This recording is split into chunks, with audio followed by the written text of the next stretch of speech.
देखते हैं तो उसके पीछे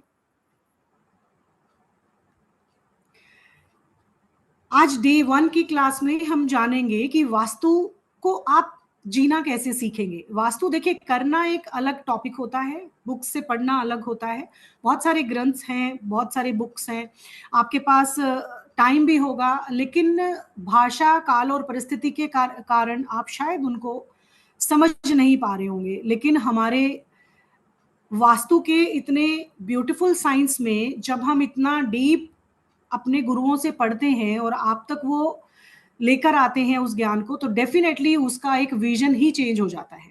तो जब भी हम वास्तु की धारणा की बात करती हैं, थोड़ा सा अपने आसपास देखने की कोशिश करते हैं कि वैदिक वास्तु बनाम मॉडर्न वास्तु जो चल रहा है, उसके अकॉर्डिंग हम कैसे अपने आप को अलाइन करेंगे। देखिए अभी तक आपने, मैं किसी को भी यहाँ डिस्क्रिमिनेट नहीं करूंगी या कोई कंपैरिजन भी नहीं करूंगी, क्योंकि ये सबका अपना पर्सनल पर्सपेक्टिव होता है। तो आपने अभी तक कहाँ क्या सीखा है उसको भी अप्रिशिएट करते हैं, और आज आप यहां से क्या सीखने वाले हैं या मुझसे क्या सीखने को आपको मिलेगा, उसको थोड़ा सा एक बार समझने की कोशिश करिए। वास्तु एक बहुत ही ब्यूटीफुल और बहुत ही बड़ी साइंस बोला गया है। ईच एंड एवरी वन इससे रेजोनेट करता है, क्योंकि हर किसी व्यक्ति को रहने के लिए, अपनी बेसिक नेसेसिटी को पूरा करने के लिए, आपका रोटी कपड़ा मकान, ये बेसिक नीड्स होती हैं किसी भी व्यक्ति की, उसको पूरा कराने के लिए उसमें घर एक बनता है। और हर कोई व्यक्ति लाइफ में अपने घर की कल्पना जरूर करता है। तो यहां पर अगर आप देखना चाहें कि वास्तु करना, वास्तु पढ़ना और वास्तु को जीना, ये तीनों एस्पेक्ट्स बहुत डिफरेंट होते हैं। उसको समझकर आपको कैसे अपने घर को रेक्टिफाई करना है, कैसे आपको उसको रहने योग्य बनाना है। एक्चुअल में वास्तु है क्या? अगर आपने देखा होगा पुराने टाइम में ये कंक्रीट का या मल्टी स्टोरी बिल्डिंग का कोई कंसेप्ट नहीं हुआ करता था। हम इवन हमारे दादा परदादा को अगर देखो, जनरेशन ज्यादा बड़ी नहीं है, एक जनरेशन से दो दो जनरेशन पहले को भी अगर आप देखो, तो क्या होता था, क्या इतने मल्टी स्टोरी बिल्डिंग होते थे? सबका एक ही मंजिला इमारत होती थी, मतलब ग्राउंड पर ही सबके घर होते थे। उसके साथ साथ जो मड होती है, यानी कि गारा, मिट्टी और नेचुरल चीजों को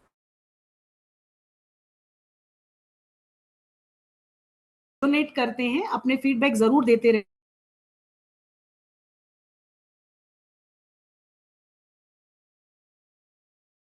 आपके अकॉर्डिंग आप अपने प्रीवियस टाइम को देखो, अपने नाना नानी, दादा दादी, कुछ तो आपको होगा, वो उनसे किस्से सुने होंगे कि उनके घर कैसे हुआ करते थे।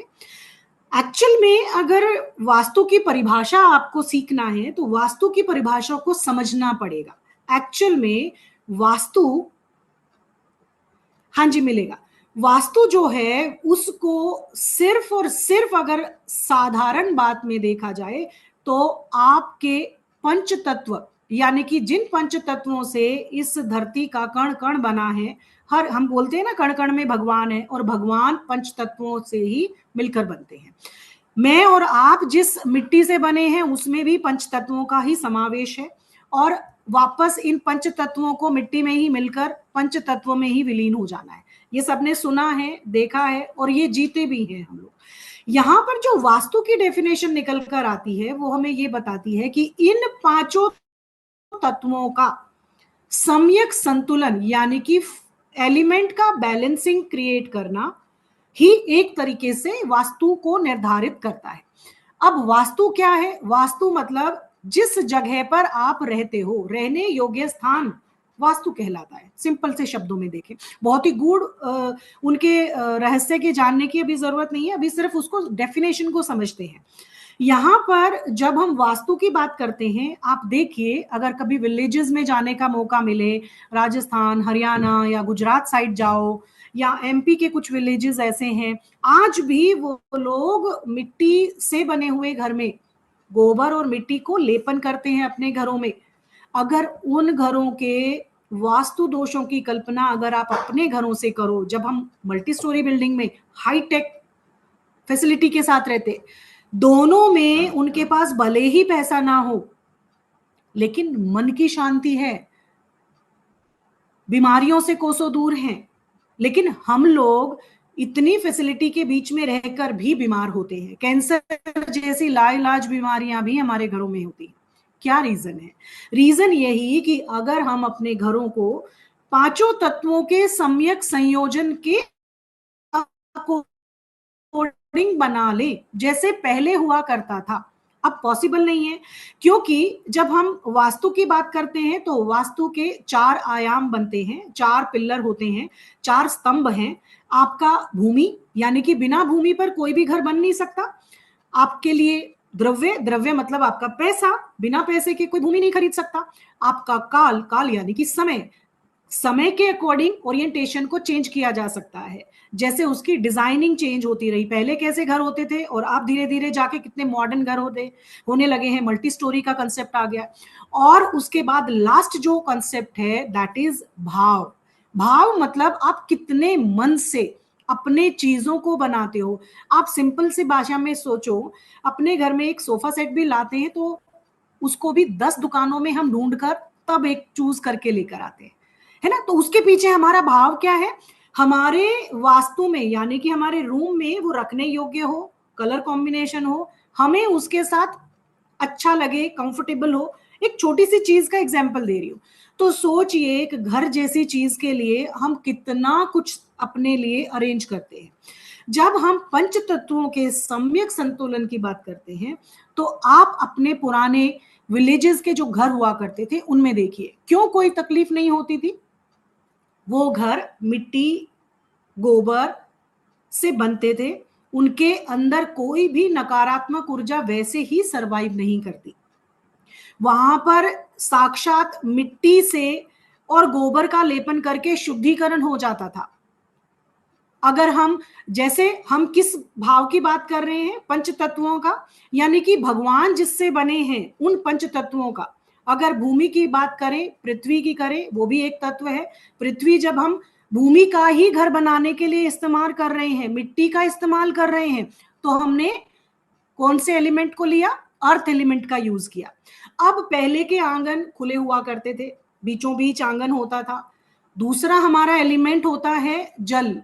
जल जब साक्षात आपके आंगन में आकर गिरता था तो पूरी भूमि को शुद्धिकरण करके ही जाता था। वो जो पानी था आपके घर का ब्रह्म स्थान, उस भूमि को, उस पानी को एब्जॉर्ब कर लेता था। तो वाटर एलिमेंट आपके घरों में चैनलाइज हो जाता था।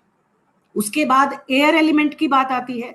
आप देखिए कितने झरोखे हुआ करते थे, चारों तरफ हमारे रोशनदान हुआ करते थे। लेकिन आज हमने क्या कर दिया? आज कांच की दीवारें बना दी, हमने एसी लगा दिया अपने घरों में, पेड़ पौधों को काट काट के अपने घरों को ऊंचा कर दिया, चौड़ाई कम कर दी। और अपने हाईटेक चीजों का इस्तेमाल करके जो वेंटिलेशन होता था, जो नेचुरल एयर आती थी, वो एसीज ने ले ली, जिसकी वजह से बीमारियां घर करती है। आपके घरों में वेंटिलेशन ही नहीं है, रोशनदान ही नहीं है, एग्जॉस्ट करना पड़ता है चीजों को, जानबूझ के आर्टिफिशियल एयर लगाई जाती है, जिसकी वजह से हम तकलीफ में हैं। उसके बाद जो तत्व आता है दैट इज आपका आकाश तत्व। आकाश तत्व, जब भी सूरज की रोशनी और कॉस्मिक एनर्जी की बात होती है, यानी कि आपके घर में 9 प्लेनेट, सनराइज जब होगा तो उसकी रोशनी आपके घर में आती है कि नहीं आती है? जब भी रात होती है तो चंद्रमा की रोशनी चारों तरफ आपकी आती है कि नहीं आती है? कहने का मतलब, जब ये पांचों तत्व किसी भी घर को रोशन करते हैं तो सोचिए उस घर की एनर्जी कैसी होगी। आई थिंक कनेक्ट कर पा रहे होगे। ये पंच तत्व, पहले खुला आकाश होता था, तारों के छांव के नीचे हम लोग सोते थे, पूरा परिवार एक साथ रहता था। Sir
I am sorry.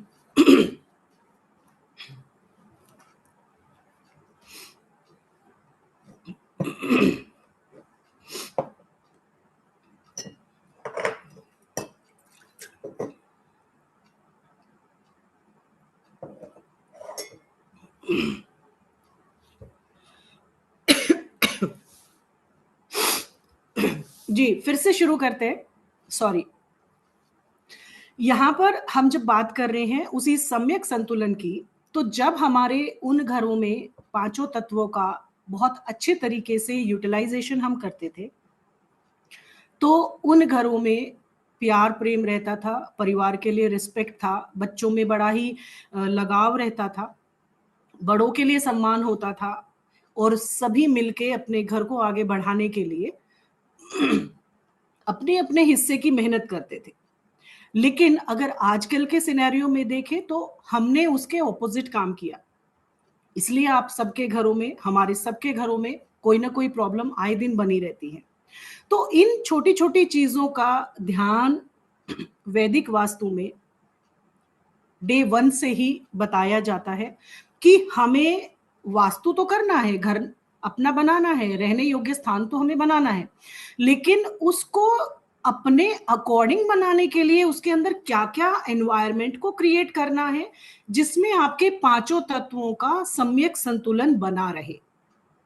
लेकिन आज सिनेरियो यानी कि समय काल परिस्थिति में हमारा क्या हो गया है, हम मल्टी स्टोरी बिल्डिंग में रहने लगे हैं और वहां पर भी अगर देखा जाए तो आप वास्तु ग्राउंड लेवल वाला भी वही वास्तु अप्लाई करता है और 25th फ्लोर पर रहने वाला व्यक्ति भी सेम वास्तु को ही अपनाता है।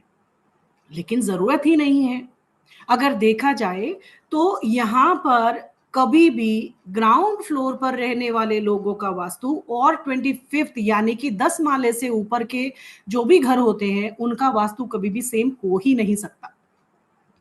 ये हम लोग हैं कि हम अपने घरों में और उन घरों में डिफरेंशिएट हमें करना ही नहीं आता। इसीलिए हम अपने कोर्स में तो अलग से फ्लैट वास्तु पढ़ाते ही हैं, लेकिन आप लोगों को मैं इन दो दिनों में ये जरूर सिखा के जाना चाहती हूँ कि आप अपने वास्तु को देखने का नजरिया क्या रखेंगे। सिर्फ 8 दिशाएं, 4 दिशाएं और 4 दीवारें कभी भी घर का वास्तु नहीं हो सकती। इन 2 दिनों में हम जितने कॉन्सेप्ट क्लियर करेंगे, आपको खुद रियलाइज होगा कि ये तो टिप ऑफ आइसबर्ग होगा, क्योंकि वास्तु अपने आप में एक बहुत ही बड़ी विद्या है जिसको हर व्यक्ति को करने का अधिकार है और हर व्यक्ति उसको अपना भी सकता है और बहुत ही इजीएस्ट वे में सिखाया जाता है, जिसकी वजह से कि वास्तु को अपनी लाइफ में यूटिलाइज कैसे करेंगे। तो सबसे पहले जब हम उसके सिग्निफिकेंस की बात करते हैं कि वास्तु हमारी लाइफ में रोल प्ले कैसे करता है, ये जो रोल है ये अपने आप में ही बहुत ही वास्ट होता है और हम सुबह से शाम तक हर सेकंड इसके साथ बंधे रहते हैं। यानी कि जब हम अपने घर की कल्पना करते हैं तो कोई भी घर किसका बेस्ड होना चाहिए, किसके साथ होना चाहिए, आपके 5 एलिमेंट को बनाए रखने वाला होना चाहिए।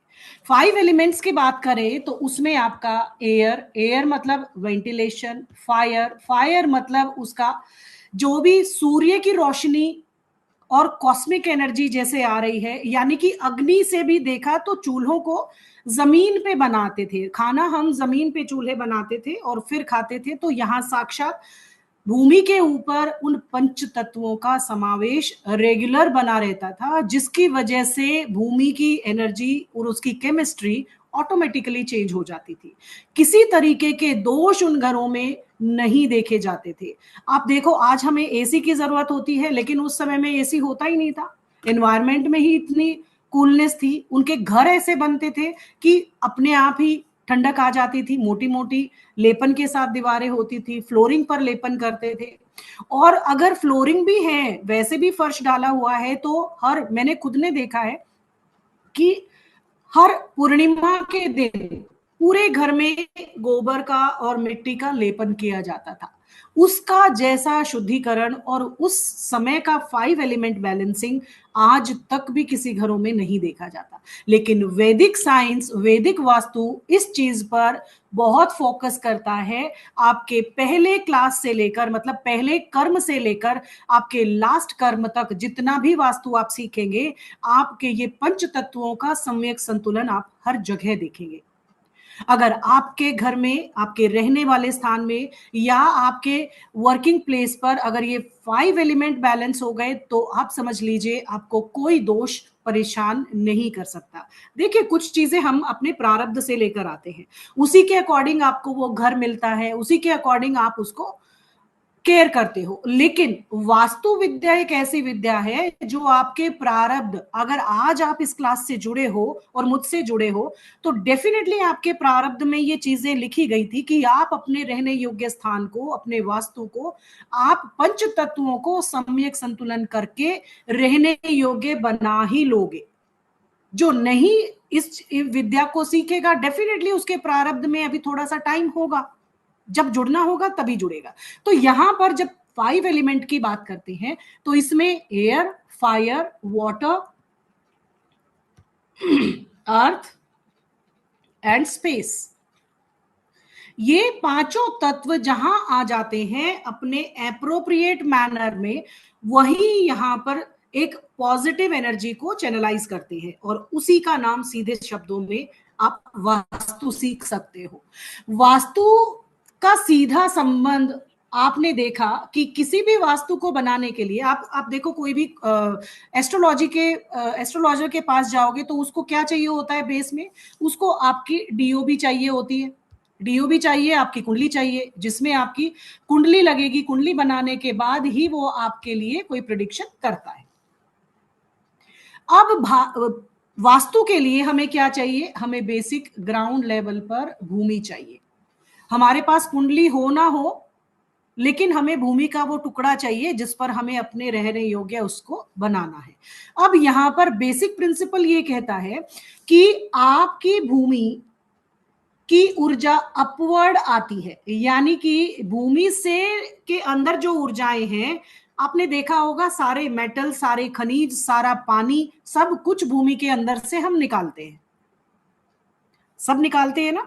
अगर भूमि के अंदर इतनी ताकत है और हम अपने घर को भी भूमि के ऊपर बनाते हैं तो डेफिनेटली उसकी एनर्जी में तो पावर होगी।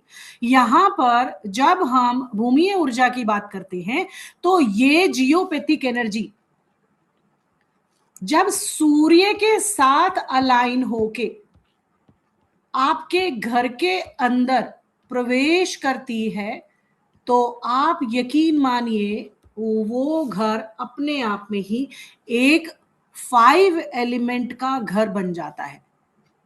लेकिन जुड़ाव होना चाहिए भूमि के साथ। इसीलिए अगर आप वास्तु को देखो, और वैदिक वास्तु चंद्रमा और सूर्य की गणना पर आधारित है। कोई भी वास्तु जब भी क्रिएट किया जाता है, सूर्य की रोशनी के अकॉर्डिंग अगर आपका वास्तु है तो आपका घर पॉजिटिव है, अन्यथा उसी की वजह से दोष आ रहा होगा। वो सारी चीजें, बारीकियां डेफिनेटली हम आगे देखेंगे, लेकिन आज आपको यह समझना जरूरी है कि किसी भी भूमि को ऊर्जा देने के लिए और वास्तु की ऊर्जा को अपने तक लाने के लिए आपको सूर्य की जरूरत पड़ती है। अब सूर्य की जरूरत क्यों पड़ी? क्योंकि हम एक डीओबी के साथ पैदा होते हैं, हर एक का अपना नक्षत्र होता है। जब हम कॉस्मिक एनर्जी की बात करते हैं तो सूर्य उसी कॉस्मिक एनर्जी को, जिसमें 9 प्लैनेट की एनर्जी होगी, आपके नक्षत्रों की एनर्जी होगी और ब्रह्मांड की सारी ऊर्जाएं सूर्य के माध्यम से आपके घरों को रोशन करती हैं। और जब वो सूर्य की रोशनी किसी भी भूमि के हिस्से पर पड़ती है तो जो केमिस्ट्री बनती है वो अपने आप में ही जादू करती है, मिरेकल करती है। यहां पर उसी मिरेकलस साइंस का नाम ही वास्तु दिया गया है। यानी कि ग्रंथों में बताया गया है कि आप इस तरीके से इन नॉर्म्स को जाकर इन चीजों को, सिद्धांतों को अपनाकर, इन बातों का ध्यान रख के, इन चीजों को इन प्रोटोकॉल्स का ध्यान रख के आप अपने घर को बना सकते हो। वैसे तो देखा जाए तो पुराने समय में नए घर को बनाने के लिए वास्तु का इस्तेमाल होता था, लेकिन आजकल हम बने हुए घर में भी करते हैं और नए घर में तो करते ही करते हैं। किसी भी वास्तु को बनाने के लिए, किसी भी घर को बनाने के लिए हमें उसका एनर्जी पता होना चाहिए। उस घर की एनर्जी तो है ही, साथ में उस घर के ओरिएंटेशन की अगर बात करें तो सूर्य उसकी ओरिएंटेशन करने के लिए जिम्मेदार होता है। अभी तक आपने देखा कि सिर्फ 4 दीवारें, नॉर्थ, ईस्ट, साउथ, वेस्ट, ये 4 दीवारें आपने सुनी। इनके बीच में अगर देखा जाए तो आपकी और 4 दिशाएं निकल कर आती हैं।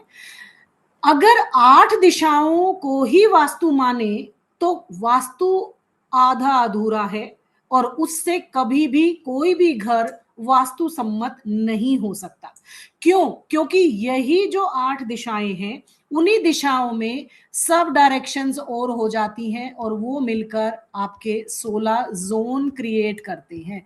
ये जो 16 जोन है, अगर आप देखें किसी भी घर को बनाने के लिए किस नियम पर आधारित है, आज हम उसके टूवर्ड्स ज्यादा बात करेंगे। कि बार बार मैं बोल रही हूं कॉस्मिक एनर्जी, कॉस्मिक एनर्जी, तो ध्यान से देखिए। हमने सीखा अगर ये मेरे घर का नॉर्थ है, ये मेरे घर का ईस्ट है, ये साउथ है और ये वेस्ट है। हमने बचपन से, जब से सृष्टि बनी है, यही जाना है कि सूर्य ईस्ट से उगता है। आप सभी जानते हैं ईस्ट से अगर सूरज उगता है, जब पहले 2.5 घंटे की रोशनी, सूरज जब उगता है हमें रोशनी उसकी दिखाई देती है, उसके 2.5 घंटे पहले की रोशनी north direction, north east direction को रोशन करती है। इस जो कॉर्नर पे सबसे पहले रोशनी जाती है और वैदिक वास्तु आपको ये बताता है कि जो सुबह का उगता सूरज है उसके 2.5 घंटे पहले की जो रोशनी है, उस रोशनी की किरणों में, सूरज की किरणों में गोल्डन रेशो पाई जाती है, जो जिस भूमि के जिस हिस्से पर पड़ेगी उस भूमि के हिस्से को डिवाइन कर देगी, उसकी केमिस्ट्री को चेंज कर देगी, जिसकी वजह से सूर्य और जियोपैथिक एनर्जी, यानी कि कॉस्मिक एनर्जी और जियोपैथिक एनर्जी मिलकर आपके भूमि की ऊर्जाओं को चैनलाइज करती है, आपके भूमि की केमिस्ट्री को चेंज करती है। आप में से कितने लोग हैं जो ये मानते हैं कि नॉर्थ ईस्ट में पूजा रूम होना चाहिए? क्यों होना चाहिए? एक्चुअल में इसके पीछे का जो साइंस है और जो लॉजिक है वो ये बोल रहा है कि नॉर्थ ईस्ट में जब 2.5 घंटे पहले की रोशनी, सूरज जब पूरी रात साधना करता है और सुबह पहली रोशनी जो बिखेरता है, वो यहां पर नॉर्थ ईस्ट में एक शिखी देवता होते हैं, वहां पर बैठकर साधना करता है। तो जो सूर्य 9 प्लैनेट को अपनी एनर्जी देता है, पूरे संसार को रोशनी देता है, सारे नक्षत्रों को रोशनी देता है, सारी सृष्टि को रोशन करता है, बिना किसी डिस्क्रिमिनेशन के, बिना किसी भेदभाव के, डिसिप्लिन के साथ। उसको पता है कब उगना है, कब छिपना है। मेरे और आपके कहने से वो नहीं बदलता। सृष्टि जब से बनी तब से वो अपने नियम का पालन करता है, इसीलिए सूर्य सभी ग्रहों का राजा है। यहां पर जब उसकी डिवाइन पावर आपके नॉर्थ और नॉर्थ ईस्ट में आती है तो नॉर्थ ईस्ट डिवाइन एनर्जी बनती है। यहां पर मंदिर बनाओ या ना बनाओ, यहाँ की ऊर्जाएं पवित्र हो जाती हैं, डिवाइन हो जाती हैं। यहाँ आपको इसीलिए कोई भी सामान रखने के लिए मना किया जाता है। यहाँ पर बोला जाता है मंदिर बनाओ, क्योंकि पूरे घर में एक मंदिर ही आपके घर में ऐसी जगह है जिसको आप पवित्र रखते हो, तन से, मन से और भाव से। सही बोल रही हूं ना मैं? अगर ये मंदिर कहीं और भी होता तो भी आप उसी मन से, भाव से करते, लेकिन यहां पर नॉर्थ ईस्ट में आपकी डिवाइन एनर्जी ही ऐसी क्रिएट होती है, आप बनाओ या ना बनाओ, वहां कुछ देर बैठ भी लिया तो आपको इतने मिलेनियर आइडियाज आते हैं जिससे आप अपनी लाइफ को ट्रांसफॉर्म कर सकते हो, 360 चैनलाइज कर सकते हो। यहां पर जब नॉर्थ ईस्ट की बात आती है, किसकी वजह से हुआ? सूर्य की वजह से। सूर्य की पहली रोशनी जब इधर पड़ती है तो इस पोर्शन को डिवाइन करती है, इसीलिए नॉर्थ डायरेक्शन को बहुत अच्छी दिशाएं माना गया है। और नॉर्थ ईस्ट में हमारा जो कैलाश है, वहां पर शिव बाबा और मां पार्वती रहते हैं, सभी जानते हैं, सभी विश्वास करते हैं। पूरी सृष्टि की एनर्जी का फ्लो नॉर्थ डायरेक्शन में होता है, नॉर्थ ईस्ट में होता है। और शिव और शक्ति यहां अर्धनारीश्वर स्वरूप में बैठे हैं, उनके श्री चरणों में ही सारी एनर्जी का इकट्ठा एकत्रित होना यहां माना गया है। अगर आप नॉर्थ की ऊर्जाओं को देखें तो सबसे सशक्त दिशा मानी गई है नॉर्थ ईस्ट, और नॉर्थ पावरफुल डायरेक्शंस हैं। ये किसकी वजह से बनी? सूर्य की वजह से। आपने देखा होगा कि सूर्य की रोशनी जब सुबह 6 बजे हमें आसमान में दिखाई देता है सूरज, तो ईस्ट डायरेक्शन में 90 डिग्री ईस्ट से उगता है। हमारी जो अर्थ है वो नॉर्थ पोल और साउथ पोल पर अलाइन करती है, ऐसे ही रोटेशन में है। अब आपके जो एक्सेस होते हैं north pole to south pole, ये भी तो आपके साउदर्न हेमिस्फेयर और नॉर्दर्न हेमिस्फेयर को डिसाइड करते हैं, उत्तरायण और दक्षिणायन बनाते हैं, डेज बनाते हैं, सीजन्स बनाते हैं। वो किस पर आधारित है? सब कुछ सूर्य पर आधारित है। जब सब कुछ उनके हाथ में है तो आप देखिए, सूर्य आपके घर की 16 दिशाओं को क्या निर्धारित नहीं करेगा? 100% करेगा। कभी भी देखो, जब किसी भी घर के वास्तु की कल्पना आप करते हो तो आपके घर का ईस्ट डायरेक्शन सबसे पहले आपको देखना चाहिए। यहां पर वास्तु अपने सम्यक संतुलन के बारे में बताता है कि अगर आपका घर ईस्ट फेसिंग है, इसीलिए वो अच्छा है। क्यों? क्योंकि सूरज की डायरेक्ट रोशनी आपके घर के अंदर आएगी, और जैसे ही सूरज की रोशनी आती है, सारे डस्ट, सब जर्म्स, सारे नेगेटिव एनर्जी बाहर चली जाती है। डायरेक्ट कॉस्मिक एनर्जी आपके घरों में आएगी तो ऑटोमेटिकली आपके घर की ऊर्जाएं पॉजिटिव होंगी। अब ईस्ट डायरेक्शन हमें ये बता रहा है कि यहां से सूर्य उगता है, यहां पर उसकी रेज जाती है नॉर्थ ईस्ट में, और इधर है अगर देखा जाए तो योर साउथ ईस्ट। इसी तरीके से होता है, आप सभी देखते हैं एक प्लॉट की चार दीवारी ऐसी ही होती है। साउथ ईस्ट में आते आते सूर्य का जो टाइम है वो बन जाता है 9 बजे से, यानी कि 6 बजे से 9 बजे तक, या और ऑलमोस्ट 10 बजे तक हार्डली आप मान सकते हो। सबने सुना होगा, माना होगा, जैसे नॉर्थ ईस्ट आप जानते हो कि साउथ ईस्ट में किचन होना चाहिए। अगर आप ऑकल्ट के किसी भी वेबिनार से जुड़े हो तो इतना वास्तु ऑलमोस्ट सीखते हैं, सभी सुन लेते हैं, रील में भी सुनते हैं। क्यों बताया गया? क्योंकि यहां पर किचन बनाने के लिए इसलिए बताया गया, सूरज की रोशनी जब सुबह 6 बजे से 9 बजे तक यहां पर अपनी रोशनी को बिखेरती है तो उसकी रोशनी में गोल्डन रेशो होती है। 7 रंग होते हैं ना सूर्य की रोशनी में, जब बारिश आती है तो इंद्रधनुष दिखता है, वो किसके रंग है? वो सूरज की रोशनी के, प्रकाश के रंग है। तो उन प्रकाश में आपका गोल्डन भी होता है, सिल्वर रेशो भी होता है, लेड भी होता है, अल्ट्रा वायलेट होती है, अल्ट्रा इंफ्रारेड किरणें भी होती हैं। तो ये सारी पॉजिटिव भी होती है, नेगेटिव भी होती है। अगर सुबह 6 बजे से 9 बजे तक या हार्डली 10 बजे तक आप अपने किचन में जो साउथ ईस्ट में है अगर खाना बनाते हो, तो उस किचन में बनने वाला खाना, क्योंकि वहां रोशनी पड़ी है 6 से 9 बजे तक, उस खाने को स्वादिष्ट बनाती है।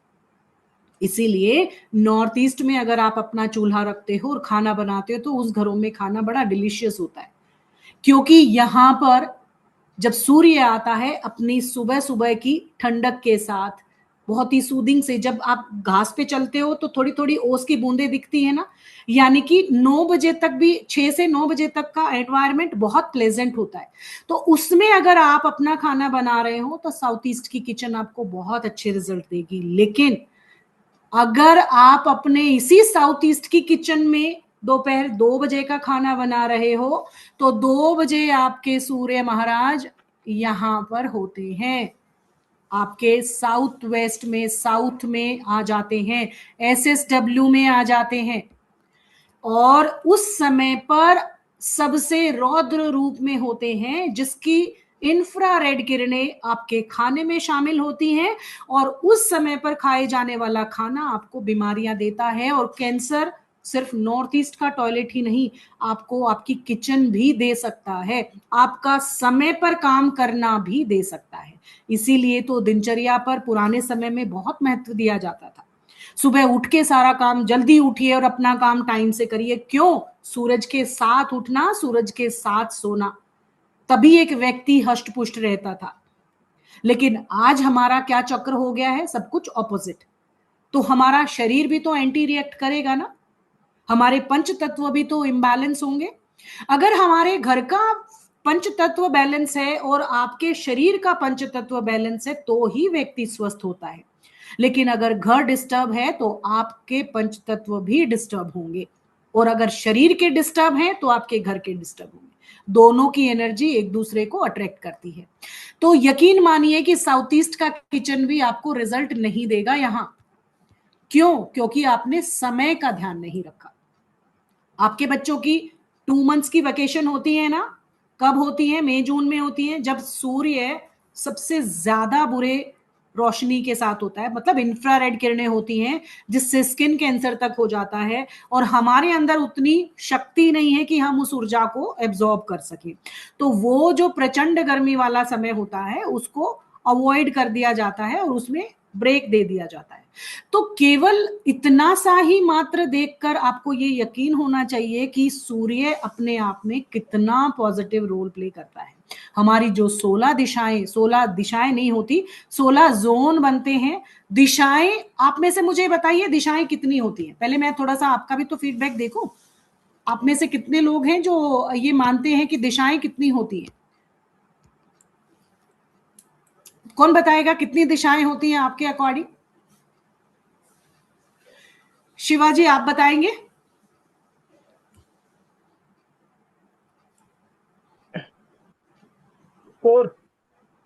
4 डायरेक्शन होते हैं। ओके, आशा पंजाबी जी कह रहे हैं 16 दिशाएं होती है। और कोई? चैट बॉक्स में ही लिख दो, फटाफट से लिखो। कल्पना जी कह रहे हैं 4 दिशाएं होती हैं। और कोई नया है, बिल्कुल न्यू स्टूडेंट है जिसने पहली बार आज 0 से शुरू कर रहे हो? दीपा जी कह रहे हैं 16 डायरेक्शंस होती है। ओके, शशि जी आप बोलिए, अनम्यूट करिए खुद को। शशि जी, कितने डायरेक्शंस होते हैं? वॉइस नहीं है मैम, थोड़ा सा लाउडर बोले प्लीज।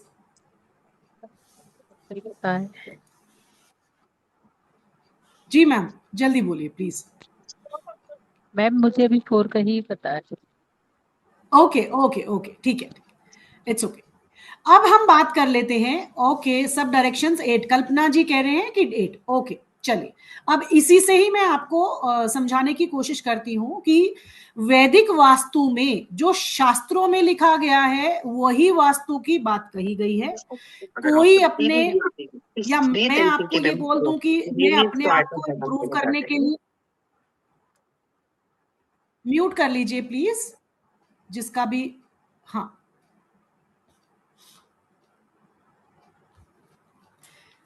अगर मैं अपनी बात को ऊपर रखने के लिए अगर मैं आपको ये बोल दूं कि नहीं जी इतनी ही दिशाएं होती हैं, ये तो वो गलत है। हम जब बात कर रहे हैं शास्त्रार्थ, जब शास्त्रों में ये बताया गया है, वेदों में बताया गया है, वैदिक ग्रंथों में बताया गया है कि जब हम किसी भी वास्तु, वास्तु मतलब घर, और घर बनने के लिए आपके 4 दीवारों में आप सुखी जीवन व्यतीत करते हो, अपने परिवार के साथ हेल्दी रहते हो, पैसे कमाते हो, रिश्ते कमाते हो, और समाज में नाम कमाते हो, और अपना ऑल राउंड डेवलपमेंट करते हो, उसी को ही वास्तु कहा गया है। और ये वास्तु तभी संभव होगा जब 5 तत्व भी बैलेंस्ड होंगे। यहाँ पर जब हम अपने घर की कल्पना कर रहे हैं तो यहाँ पर उन्हीं को बैलेंस करने के लिए सबसे ज्यादा जोर दिया गया है। जब शास्त्रों में ये कहा गया कि ये तरीका है घर बनाने का, तो वो लिख दिया गया है, और लिखे हुए को मैं और आप में से हमारी हैसियत नहीं कि उसको बदल दे, क्योंकि उसके पीछे बहुत ही स्ट्रॉन्ग साइंस है, तथ्य हैं, और एक लॉजिक है। बिना लॉजिक कुछ भी नहीं है। नाम वैदिक वास्तु है, लेकिन इसका लॉजिक 100% है, और मैं बिना लॉजिक आपको कभी कोई टॉपिक नहीं पढ़ाती हूं, इसलिए मेरी क्लासेस थोड़ी सी लंबी हो जाती। अब अगर उसके शास्त्र की बात की जाए कि चार दीवारों को अपने रहने लायक बनाने के लिए जो चीजें लिखी गई हैं, उसी का नाम शास्त्र कहा गया, यानी कि वास्तु शास्त्र कहा गया। अब इस वास्तु शास्त्र में बताया गया कि टोटल जो डायरेक्शन की अगर हम बात करते हैं, जिन चार फैक्टर की बात करी हमने, कौन से फैक्टर थे चार हमारे, कौन कौन से बताए थे, चार स्तंभ क्या बताए थे हमने वैदिक वास्तु के। मैं बार बार वैदिक वास्तु इसलिए बोलूंगी ताकि आपको समझ आ जाए। देखो, वास्तु एक ही है, कोई अलग अलग वास्तु नहीं है, एक ही वास्तु है, कोई मॉडर्न कोई कुछ वास्तु नहीं है, एक ही वास्तु है, वो भी वैदिक वास्तु है। जब हम दिशाओं के चार फैक्टर की बात करते हैं तो उसमें आपका भूमि, द्रव्य, काल और भाव, ये चार आपके फैक्टर निकल कर आते हैं। इन चार फैक्टर को पूरा करने में पूरा वास्तु निकल जाता है। अब सबसे पहले जो गणना करते हैं यहां पर, अगर हम अपने वास्तु की ओरिएंटेशन की बात करें तो हमने बात की कि आपके घर का ओरिएंटेशन जब करेंगे तो सूर्य उस पर बहुत बड़ी भूमिका अदा करता है। आपने कुछ ने 4 डायरेक्शन बताई, कुछ ने 8 बताई, कुछ ने 16। कभी भी जब हम अपने 4 तथ्यों की बात करते हैं, पिलर की बात करते हैं, तो उन 4 पिलर में भूमि सबसे पहला फैक्टर निकल कर आता है। ठीक है, भूमि पर ही घर बनेगा। आपकी कुंडली से, देखो एस्ट्रोलॉजर कुंडली इस्तेमाल कर सकते हैं, लेकिन आपको घर बनाने के लिए भूमि चाहिए। इस भूमि के लिए जब भी आप अपने घर को बनाने की बात करते हो तो आपकी जो दिशाएं हैं वो बिलो द अर्थ अबव, यानी कि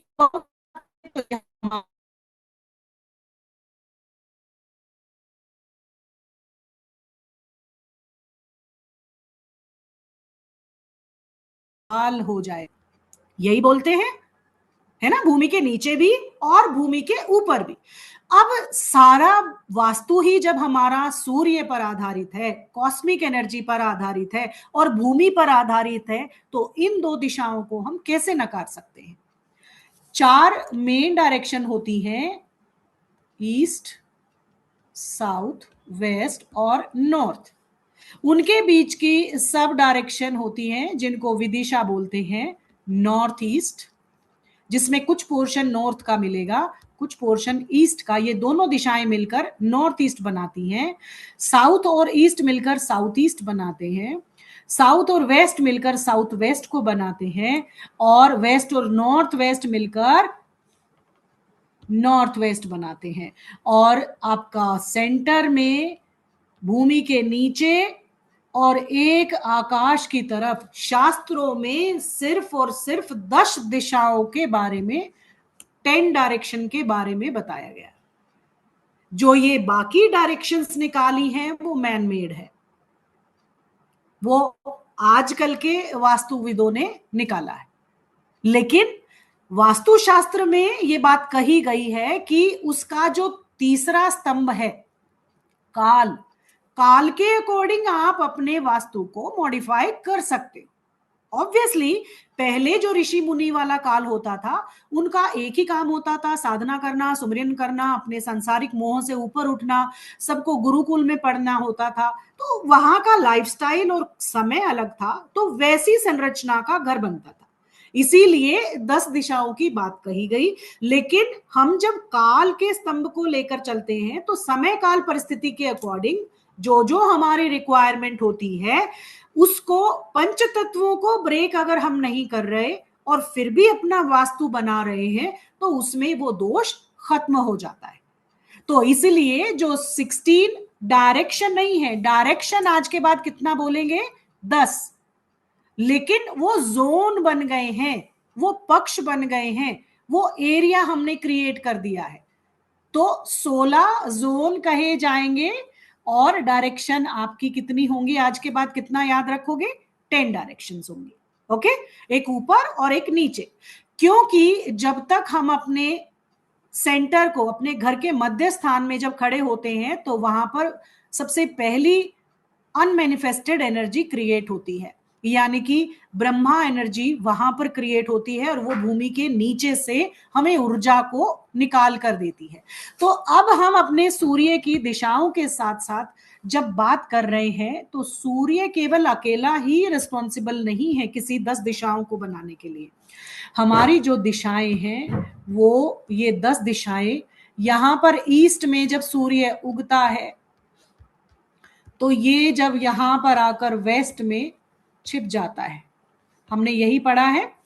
जब सूर्य छिपता है तो यहां चंदा मामा उग जाते हैं और पूरी रात आपको चंद्रमा की रोशनी देते हैं, और जब चंद्रमा छुप जाते हैं तो सूर्य निकल जाते हैं। इसी चक्र का हम इस्तेमाल करते हैं, ऐसे ही हमारे दिन बनते हैं, ऐसे ही हमारी रातें बनती हैं।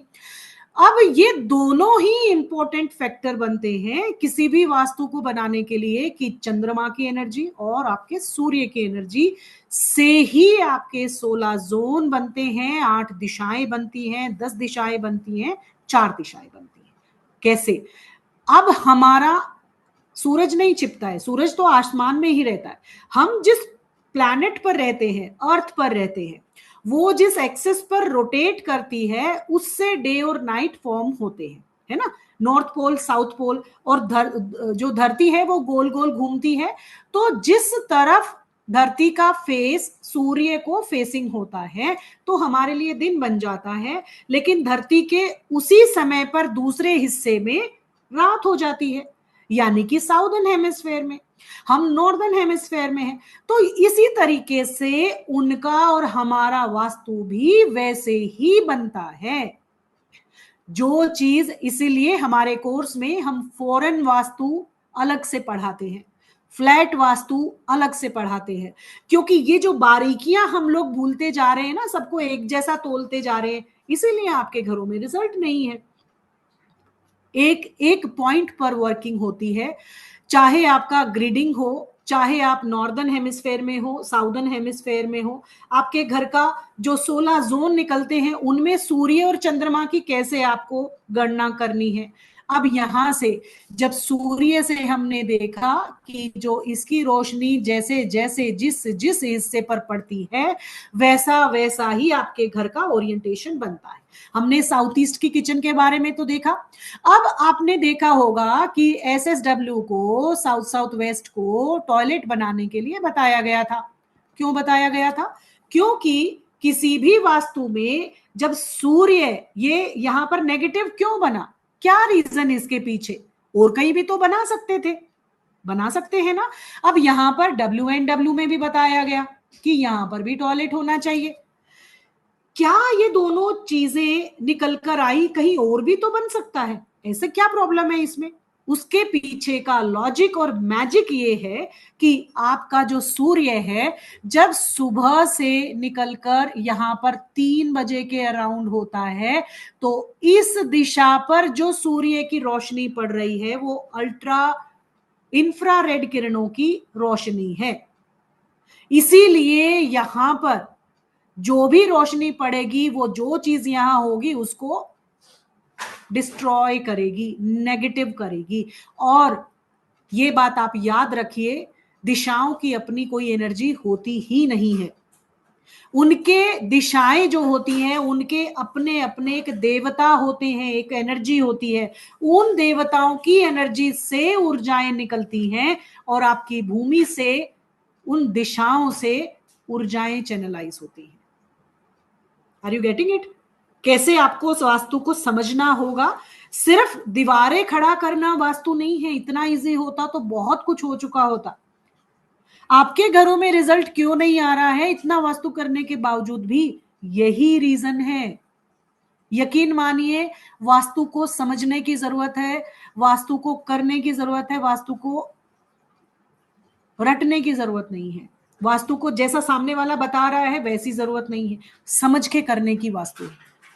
यहां पर साउथ साउथ वेस्ट में जो देवता हैं, आपको क्या लगता है आपके एक छोटे घर में अगर 1000 स्क्वायर फीट से कम का कोई घर है, उसको भी हम उतने ही 16 जोन में डिवाइड कर रहे हैं, और एक मेरा 5000 स्क्वायर फीट घर है, उसमें भी मैं 16 जोन में डिवाइड कर रही हूं। तो आप सोच के देखिए, क्या दोनों सभी का जो एरिया निकलेगा क्या वो बराबर होता है? ऑब्वियसली नॉट, उसका छोटा होगा। शास्त्र ये कहता है कि 1000 स्क्वायर फीट से कम वाले घरों में तो 16 जोन निकालने ही नहीं चाहिए। वैदिक वास्तु ये बोलता है, वहां पर सिर्फ और सिर्फ अगर आप एलिमेंट बैलेंस कर लेते हो तो भी आपके घर में वास्तु की ऊर्जाएं चैनलाइज होती हैं। यही मास्टरी का नाम है वैदिक साइंस, वैदिक वास्तु। अब यहां पर जब हमने यहां टॉयलेट बनाया तो यहां सूर्य की नेगेटिव एनर्जी है, लेकिन WNW में जब सूरज यहां छिप जाता है शाम को और मून का उदय होता है, ये कहा है शास्त्रों में कि उगते हुआ सूरज पॉजिटिव होता है और उगता हुआ चंद्रमा नेगेटिव होता है, क्योंकि वो अपने बाल्यावस्था में होता है, चंचल होता है। बच्चा कैसा होता है? बच्चा बड़ा चंचल होता है, उसको पता ही नहीं है क्या रूल्स रेगुलेशन होते हैं, जो मन में आया उसको वो करना है। अगर आप उसकी बात नहीं मानोगे तो वो रूठ जाता है। होता है कि नहीं होता है? उसके मन मर्जी पे वो काम करता है। अगर आपके घर में कोई गेस्ट आ जाए और उसको बोलो पोएम सुनाओ, चलो बेटा पोएम सुनाओ, नहीं सुनाएगा, उसका मन ही नहीं है। तो चंद्रमा यहां पर अपनी बाल्यावस्था में होता है, इसीलिए वेस्ट से जब उदय होता है सूरज छिपने के बाद, तो WNW में जिस एज में होता है उस एज के रिफ्लेक्शन आते हैं। इसीलिए नॉर्थ वेस्ट तक, वेस्ट और नॉर्थ वेस्ट के बीच में जितने भी जोन आते हैं उनमें नेगेटिव वाइब्रेशंस होती हैं, और इसीलिए भी जोड़ा गया कि यहां पर जो देवता एनर्जी फील्ड हैं वो भी असुर प्रवृत्ति के हैं। ठीक है, तो दोनों को बहुत ही अलग से समझने की जरूरत है। जब नॉर्थ वेस्ट तक जाता है चंद्रमा तो अपनी यंग एज में होता है, अपनी यौवनावस्था में होता है, और जब पूरी तरीके से खिला हुआ चंद्रमा होता है तो अपनी 27 कलाओं को बिखेरता है। और इसकी रोशनी जब नॉर्थ वाली डायरेक्शन से होते हुए, नॉर्थ ईस्ट से होते हुए ईस्ट तक आती है, तो आप के लिए जो सूर्य के लिए भी पॉजिटिव डायरेक्शन थी, हमने यही था शुरुआत की जब, कि सूर्य की रोशनी यहां पड़ती है तो डिवाइन एनर्जी क्रिएट करती है, और रात को भी जब चंद्रमा की एनर्जी इस पर पड़ती है तो इसी हिस्से को अपनी ऊर्जा दे देती है। तो जिसमें सूर्य की पूरी ऊर्जाएं, चंद्रमा की पूरी ऊर्जाएं हो, तो सोचिए क्या अल्टीमेट एनर्जी वहां क्रिएट होगी। इसीलिए नॉर्थ डायरेक्शन को हमेशा ये बोला जाता है, north east is the direction for opportunity, gains, profit, पैसा एंड ऑल दैट। समझ पा रहे हो आप इसके पीछे का लॉजिक? समझ पा रहे हो? क्या आज से पहले आपने सीखा था ऐसा? क्या आपने पढ़ा था? ऑनेस्टली आंसर करिएगा प्लीज, ऑनेस्टली आंसर करिएगा, चैट बॉक्स में लिख के भेजिए। जब हम इस तरीके से अपने वास्तु की गणना करते हैं ना, तो आपको एक एक डायरेक्शन, एक एक जोन वो एनर्जी को क्रिएट करके देता है, और नहीं होता है तो हम एनर्जी क्रिएट करवा लेते हैं, क्योंकि वैदिक विधियां इतनी साइंटिफिक और सटीक मेथड है कि जिसने किया है within second energy channelize हुई है। इसीलिए वैदिक विद्याएं जो होती हैं वो आपके शास्त्रों पर आधारित हैं। उसमें हम मुहूर्त देखते हैं, आपका नक्षत्र देखते हैं, आपकी DOB देखते हैं, आपके घर का फेसिंग देखते हैं, और आपके घर की एंट्रेंस देखते हैं। अगर नहीं है तो उनको प्रॉपर बनाने की भी विधियां वैदिक है। कोई टेप वास्तु हम नहीं करते, सॉरी, मैं कभी भी टेप से काम नहीं करती। टेप से और लोहा और एल्यूमिनियम मैं अपने वास्तु की रेमेडी में इस्तेमाल नहीं करती। अगर लोहा इतना ही इंपॉर्टेंट होता तो पूरा घर हमारा लोहे से ही बना होता है, पूरा पिल्लर और सब कुछ बना होता है कि नहीं? सर ये सारे पूरे घर को, ढांचे को बनाते हैं ना। अगर लोहे से ही मेरी दिशाएं ठीक हो जाती तो मेरा घर बीमार होता ही नहीं। तो लॉजिक समझिए, उसके उसके पीछे का साइंस समझिए, तब अपने घरों का वास्तु करिए। अब अगर हम अपने 5000 स्क्वायर फीट के घर में भी सेम वास्तु अप्लाई कर रहे हैं और 1000 में भी, तो ये हमारी विडंबना है कि हमने वास्तु को देखा कैसे। जब चंद्रमा अपने नॉर्थ में यहां पर आता है, चंद्रमा क्या है? चंद्रमा आपके मन का कारक है, चंद्रमा जल है, चंद्रमा ही आपका व्यापार है और चंद्रमा ही आपके लिए पैसा है।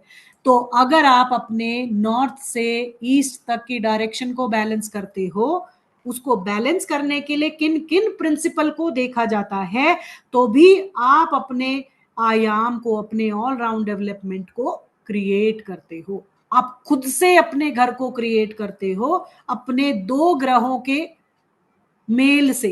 तो जिस घर में चंद्रमा की रोशनी और सूर्य की रोशनी तरीके से, संयम से और क्रमबद्ध तरीके से आ रही होगी, उस घर का ओरिएंटेशन अमेजिंगली काम करता है। और हम भूमि की ऊर्जाओं को ऐसे चैनलाइज करते हैं जिसकी वजह से वहां पर जो ऊर्जाएं क्रिएट होंगी और उस आपके घर के फ्लोरिंग पर, आपके घर की एंट्रेंस पर, आपके घर की खिड़कियों से जो कॉस्मिक एनर्जी अलाइन होगी और आपके घर के अंदर एंटर करेगी, वहां पर एक मैजिक क्रिएट होता है। एक आपके घर के अंदर एक केमिस्ट्री चेंज होती है जिससे पॉजिटिव और नेगेटिविटी निर्धारित होती है। समझ पा रहे हैं थोड़ा थोड़ा वास्तु? मेरे वास्तु को कैसे आप सीखेंगे? मेरा स्टाइल ऑफ टीचिंग थोड़ा सा डिफरेंट है, इसलिए मैं आपसे बार बार पूछ रही हूं कि अगर मैं रेजोनेट कर पा रही हूं तो थम्स अप करके बताइए। थोड़ा डिफरेंट लगा और आप सीखना चाहते हैं इस चीज को अच्छे तरीके से, तो मुझे भी थोड़ा सा एनर्जी मिलेगा। थम्स अप करिए कि आप रेजोनेट कर पा रहे हैं और आप तक मेरी बात पहुंच रही है, क्योंकि इन 2 दिनों में मैं आपको बहुत कुछ सिखा के जाना चाहती हूं कि कम से कम आप एक बार सोचेंगे जरूर कि अभी तक हमने क्या किया था। थोड़ा या ज्यादा आपने किया जरूर है सबने, क्योंकि हम इस इन्फ्लुएंस से बच ही नहीं सकते जो आजकल सोसाइटी में चल रहा है। हम बच ही नहीं सकते। क्यों? क्योंकि उसके पीछे का हमारा भाव है, जो हमारा चौथा स्तंभ है। भाव हमें बताता है कि हम अपने घर में वो सब कुछ खुशियां लाना चाहते हैं जो हम डिजर्व करते हैं, और कोई गलत भी नहीं है, सभी चाहते हैं। इस चीज को क्रिएट करने में जो जो गलतियां हमसे हो जाती हैं, उसी का ही खामियाजा शायद हम भुगतते। अब किसी भी वास्तु के लिए हमने क्या क्या बातें की कि आपको सन चाहिए, आपको अर्थ चाहिए, आपको मून चाहिए। अब किसी भी घर के लिए ग्रेविटेशनल फोर्स की जब आप बात करते हैं, तो आपके घरों में ग्रेविटेशनल फोर्स का इंपैक्ट कहां से आता है? जब हमने अपने घर को बनाया ही भूमि के ऊपर है, तो हमारे घर के अंदर ग्रेविटेशनल फोर्स कहां से आएगी? भूमि के अंदर से ही सारी ऊर्जाएं क्रिएट हो रही हैं। सपोज करो आपका घर सीधा ना जाके थोड़ा सा अगर टिल्टेड हो जाए तो कैसा होगा? आप में से कोई व्यक्ति, अगर हम सभी व्यक्ति अगर टेढ़े होके चलने लगे तो क्या हम बैलेंस्ड लाइफस्टाइल जी पाएंगे? यस और नो? है ना? अगर आप अपने वीडियोस ऑन करोगे ना, तो वैसे भी हम लोग बात करते रहेंगे, आपके फेशियल एक्सप्रेशन से मैं आइडेंटिफाई कर पाऊंगी कि आपको समझ आ रहा है। ठीक है? अब यहां पर अगर आपकी ग्रेविटेशनल फोर्स अगर चेंज हो जाए, क्योंकि हमने क्या सीखा, भूमि से ऊर्जाएं हमेशा स्ट्रेट वे में निकलती है और अपवर्ड आती। ठीक है? यही एंगल है उनका आपके तरफ आने का। अगर मेरा घर इस तरीके से बना हो, ऐसे ऐसे मेरा घर बना हो, मेरी बिल्डिंग ऐसे बनी हो, क्या मैं अपने सामान को सही तरीके से रख पाऊंगी? ऑब्वियसली गिर जाएगा, गिर जाएगा ना। अगर मैं इस पेन को ऐसे रखूं तो गिर जाएगा। मुझे बैलेंस आउट करने के लिए इसको प्रॉपर अलाइनमेंट देना होगा ना। उसी को ही ग्रेविटेशनल फोर्स एनर्जी के बारे में बात करते हैं। नाम वैदिक वास्तु है, हम साइंस पे काम करते हैं, राइट? यहां पर जब ग्रेविटेशनल फोर्स का मतलब क्या है, आपके घर की 4 दीवारें, आपके घर में रखे जाने वाला ईच एंड एवरी प्रोडक्ट, चाहे आपका फर्नीचर है, आपका बेड है, आपके बच्चों का स्टडी टेबल है, आपकी तिजोरी है, आपकी चौखट है, आपके वॉश बेसिन है, आपके घर के टॉयलेट सीट्स हैं, anything you can count in between. जो चीज आपके घर में रखी है, अगर वो ग्रेविटेशनल फोर्स के अकॉर्डिंग नहीं है, टिल्टेड है, उसको बोलते हैं कि वाटर लेवल में ना होना। वाटर लेवल क्या होता है? वाटर लेवल होता है आपका बिल्कुल एक जैसा अलाइनमेंट होना, कोई टेढ़ा मेढ़ा नहीं होना। एक पॉइंट सेंटीमीटर जितना भी अगर टेढ़ा मेढ़ा कहीं कुछ हो गया तो वहां से आपके घर में दोष उत्पन्न हो जाते हैं। आप अवेयर ही नहीं है इस चीज के लिए। किसी किसी की दीवारें देखो, अगर आपने प्लास्टर करवाया, अगर प्लास्टर में हल्की फल्की ऐसे दीवारों में टेढ़ा मेढ़ापन आ जाए प्लास्टर में भी, तो भी वो दीवारें आपको नेगेटिव एनर्जी को चैनलाइज कर रही हैं। सोचा है आप में से किसी ने? अब देखो, ये आशा पंजाबी जी के पीछे की दीवार देखो, आपके प्लास्टर ये निकला हुआ है क्या दीवार पे? प्लास्टर निकला हुआ है मैम। अब देखो, प्लास्टर जितना भी लगा हुआ है उससे नीचे की दीवार में ये जो पॉइंट जितना भी अगर डिस्टरबेंस है ना, तो ये आपको नेगेटिव एनर्जी दे रहा है, आपका लेवल खराब हो गया ना। इसीलिए आपको वाटर लेवल पर चीजों को इंक्लाइन करना चाहिए। अगर आपका बच्चों का एक छोटा सा एग्जांपल है, बच्चों का स्टडी टेबल ही आपका टेढ़ा मेढ़ा है, हिल रहा है, बच्चों का कंसंट्रेशन जीरो हो जाएगा, मेमोरी जीरो हो जाएगी, बच्चा पढ़ेगा ही नहीं। आपकी तिजोरी अगर टेढ़ी मेढ़ी हो गई तो आपके सारे पैसे को बहा देगी, डिस्ट्रॉय कर देगी। अगर आपका ये क्या लिखा, मैं ढाल देते हैं घर को, नहीं समझ में आया, क्वेश्चन रिपीट करें। यहां पर आप अपने वाटर लेवल के बारे में जानने के लिए कि अगर अपने वो जो ढाल है वो फ्लोरिंग का बता रही हूँ, फ्लोरिंग का फ्लो हम डेफिनेटली पढ़ेंगे, that is a different concept, उसके बारे में अलग बात करेंगे। यहां पर जिस वाटर लेवल की बात करी गई है कि अगर सपोज करो आपका ये एक बेड है, ठीक है, आपका ये बेड है, आपका ये कोई बेड है, आप इसी पे तो सोते हो, दिखाई दे रहा है सबको? बेड दिखाई दे रहा है? मेरी ड्राइंग समझ आ रही है ना सबको? ये आपका बेड हेड है, राइट। अगर आपके बेड हेड में, सॉरी, आपके बेड पे जो एक जो आपका पैर है, अगर वो थोड़ा सा भी टेढ़ा मेढ़ा हो गया, हिल रहा है, आपका ये बेड हेड हिल रहा है, तो आपको नींद अच्छी नहीं आएगी, आप डिस्टर्ब रहोगे, आप जब अगले दिन अपने काम के लिए जाना होता है तो रिलैक्स्ड फील नहीं करोगे, आपको माइग्रेन और सर दर्द जैसी समस्याएं हो जाएंगी। समझ पा रहे हो बात को? हम छोटी छोटी चीजों को जो अवॉइड कर रहे हैं, वो छोटी सी चीज नहीं है, वो छोटी चीज नहीं है, वो आपके घर का वाटर लेवल है, ग्रेविटेशनल फोर्स है। ग्रेविटेशनल फोर्स कैसे मैग्नेटिक फील्ड को चेंज कर देती है, उसी से ही सारा वास्तु निर्धारित होता है। और वैदिक वास्तु इस पर बहुत ज्यादा मेहनत करता है। मेरे रेजिडेंशियल के कोर्स में 30 क्लासेस बनती हैं, 30 to 35 क्लासेस बनती हैं, जस्ट बिकॉज ऑफ कि मेरे कंसेप्ट बहुत ज्यादा है, इसी वजह से। अब अगर मैग्नेटिक फोर्स चेंज हो जाए किसी की भी, सपोज करो आपका ये जो वाटर लेवल की बात कर रही हूं ना, आप लगा के देखिए। आप इसको एग्जामिन कैसे कर सकते हो? आपके बच्चों के पास कभी एक टॉय देखा है आपने? एक टॉय ऐसा जो वाटर बबल वाला आता था, नहीं तो इसका एक मीटर भी आता है जिससे आप वाटर लेवल को, इसमें बबल्स होते हैं, इसमें जेल भरा होता है, और नहीं तो वो रिंग वाला एक बच्चों का टॉय आता है जो टॉय शॉप में मिल जाता है। अगर ये सेंटर होता है, अगर इधर टिल्टेड करोगे तो ये सारे बबल्स इधर आ जाते हैं, इधर करोगे तो इधर आ जाते हैं, है ना? देखा है कभी ऐसा? बचपन से अभी तक कभी तो देखा होगा। तो अगर मैं इस मीटर को, वाटर लेवल चेक करने का मीटर भी आता है, उसको अपने WC के पास अगर मैं लगा दूं और मैं उसके बारे में चेक करूं कि वो WC जो है वो वाटर लेवल में है कि नहीं।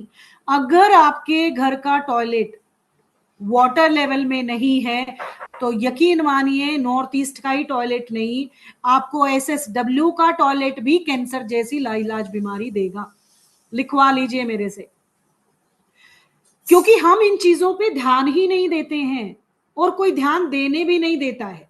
एक्चुअली में विडंबना ये है, हम इतने ज्यादा उस चीज के बारे में कि साइकोलॉजी को चेंज कर दिया है हमारी, कि हम इन चीजों पे सोचना ही नहीं चाहते हैं, बट नहीं सोच रहे हैं, इसलिए हमारे पास वास्तु में रिजल्ट नहीं है आपके घरों में। अगर आपके घर के, ये तो WC की बात है, अगर आपके घर की चौखट ही थोड़ी सी वाटर लेवल में नहीं है, टेढ़ी मेढ़ी है, तो समझ लीजिए आपके घर की हालात बहुत बदतर हैं। आपको पता ही नहीं चलेगा आपके घर में प्रॉब्लम क्या है, क्योंकि सारी नेगेटिव और पॉजिटिव एनर्जी आपके घर से ही होकर आ जाती है।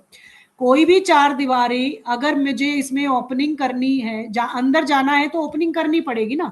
अगर ओपनिंग नहीं करूंगी मैं, चार दीवारी क्लोज्ड होंगी, तो क्या हम उसको घर बोलेंगे? घर ही तब बनता है चार दीवारों का जिसके अंदर एंट्रेंस हो, जिसके अंदर एक चौखट हो, आपके घर के अंदर प्रवेश द्वार हो। तो वो प्रवेश द्वार ही अगर वाटर लेवल पर नहीं है, तो यकीन मानिए आपके घर के 12 बज चुके होंगे, बहुत ही बुरी स्थिति में झेल रहे होंगे। ये चीजें सोचने के लिए बोल रही हैं आपको। अगर आगे बात करें, ये वाटर लेवल आपके घर के मैग्नेटिक फील्ड को चेंज करता है। मैग्नेटिक फील्ड क्या होता है? हम अर्थ पर रहते हैं, सभी को पता है, भूमि पर रहते हैं। यहां पर आपके पास नॉर्थ पोल और साउथ पोल होता है, राइट? यहां पर हमारी अर्थ इसी एक्सिस पर फॉल करती है। मैग्नेटिक फोर्स जो होती है नॉर्थ टू साउथ एक्सिस पर अगर है तो बहुत पॉजिटिव बताई गई है। इसीलिए आपने सबने सुना होगा कि हमें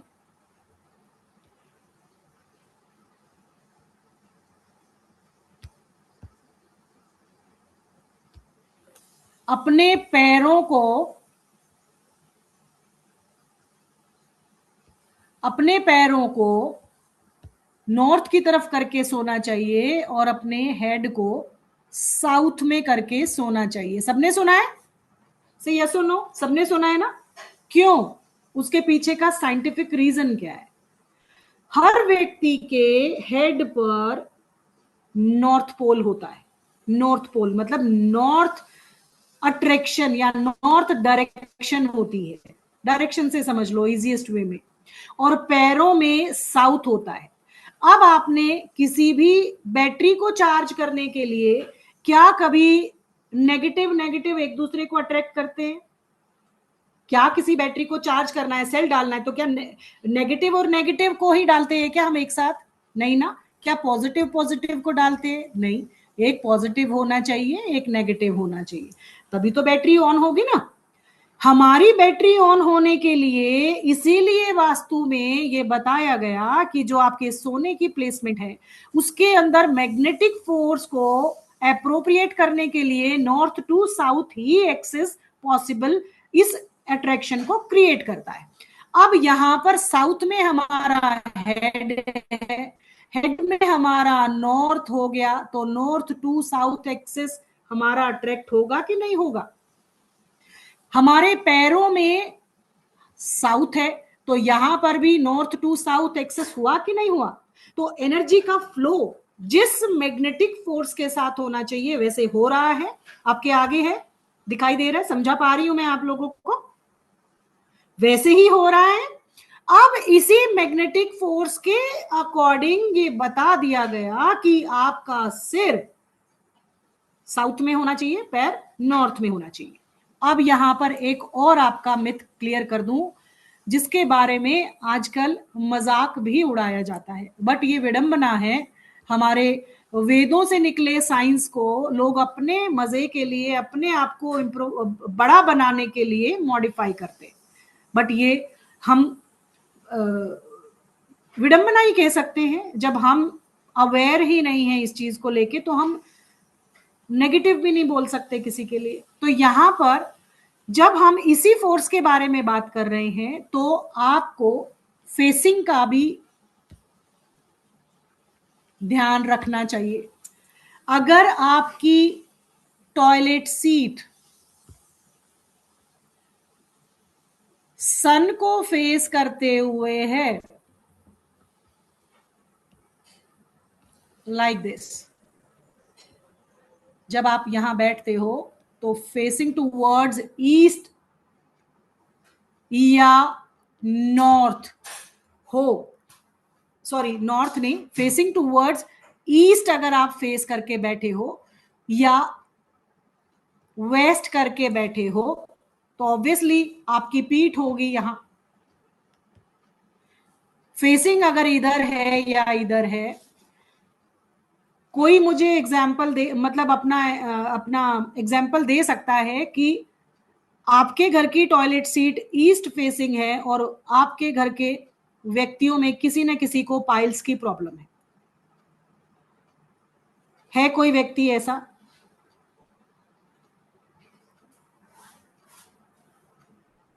facing east, no piles, okay.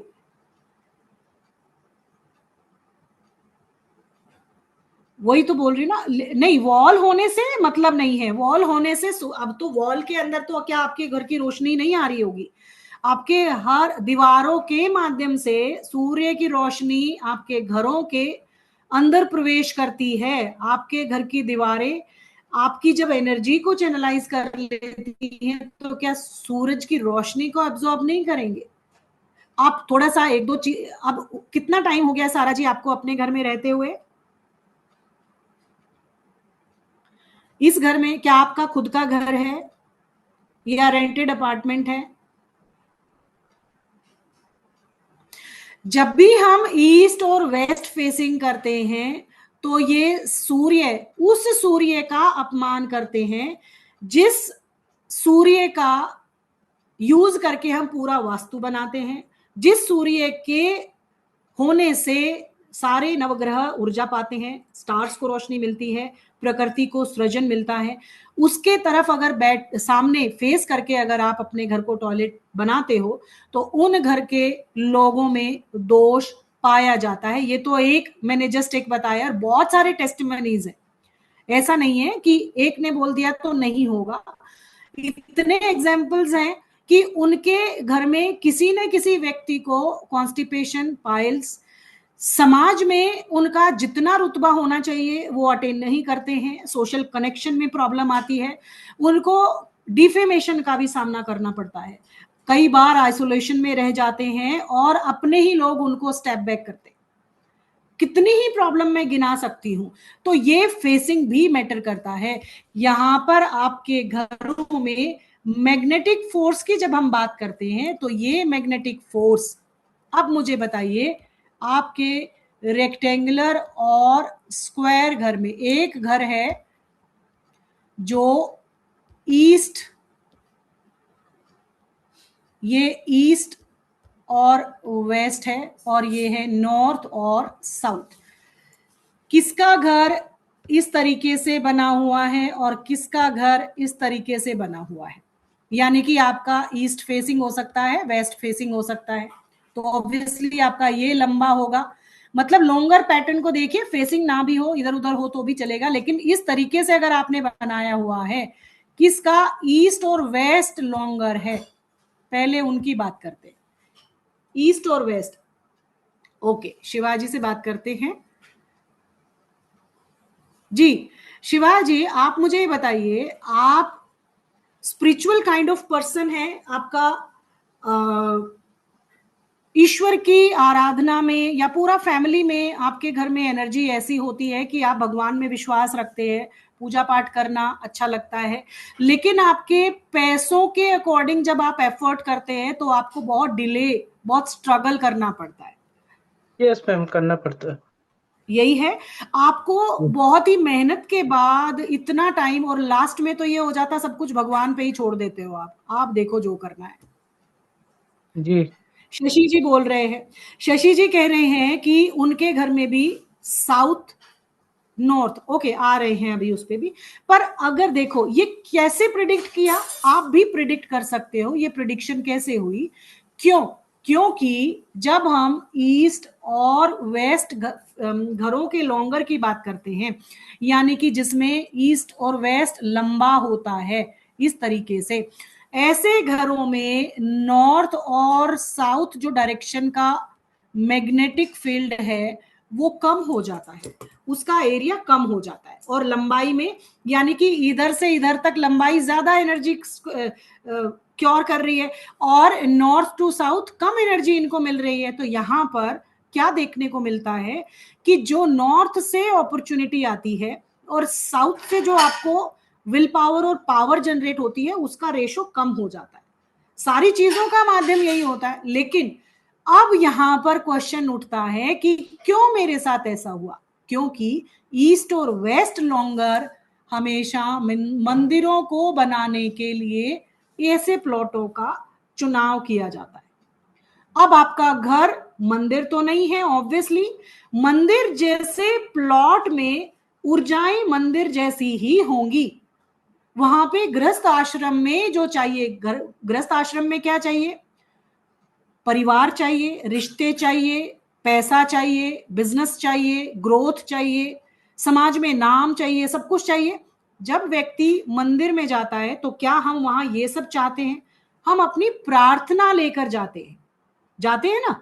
वहां का जो ओरिएंटेशन होता है, वहां आप पैर रखते ही आपके भाव बदलते हैं कि नहीं बदलते हैं?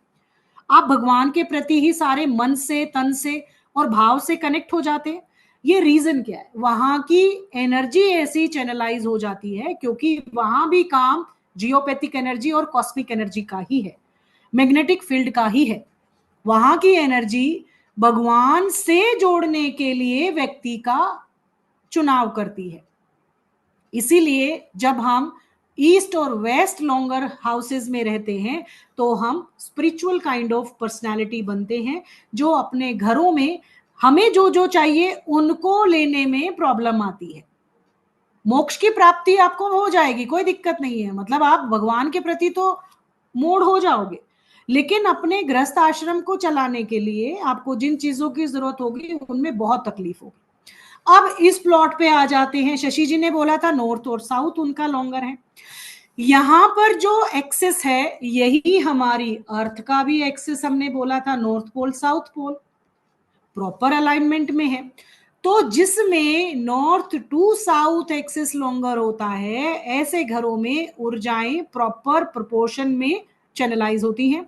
यहां पर व्यक्ति अपनी इच्छाओं को, गृहस्थ आश्रम की जितनी भी इच्छाएं हैं, पैसा, धन, प्रॉपर्टी, मान सम्मान, परिवार, एजुकेशन, आपका धन संपदा, वैभव, सौभाग्य, एवरीथिंग यू कैन गेट। लेकिन अगर हम इसमें स्पिरिचुअलिटी की बात करते हैं, ऑब्वियसली हम अपने घरों में पूजा रूम बनाते हैं तो W5 पर, यानी कि west direction is the appropriate direction for puja room.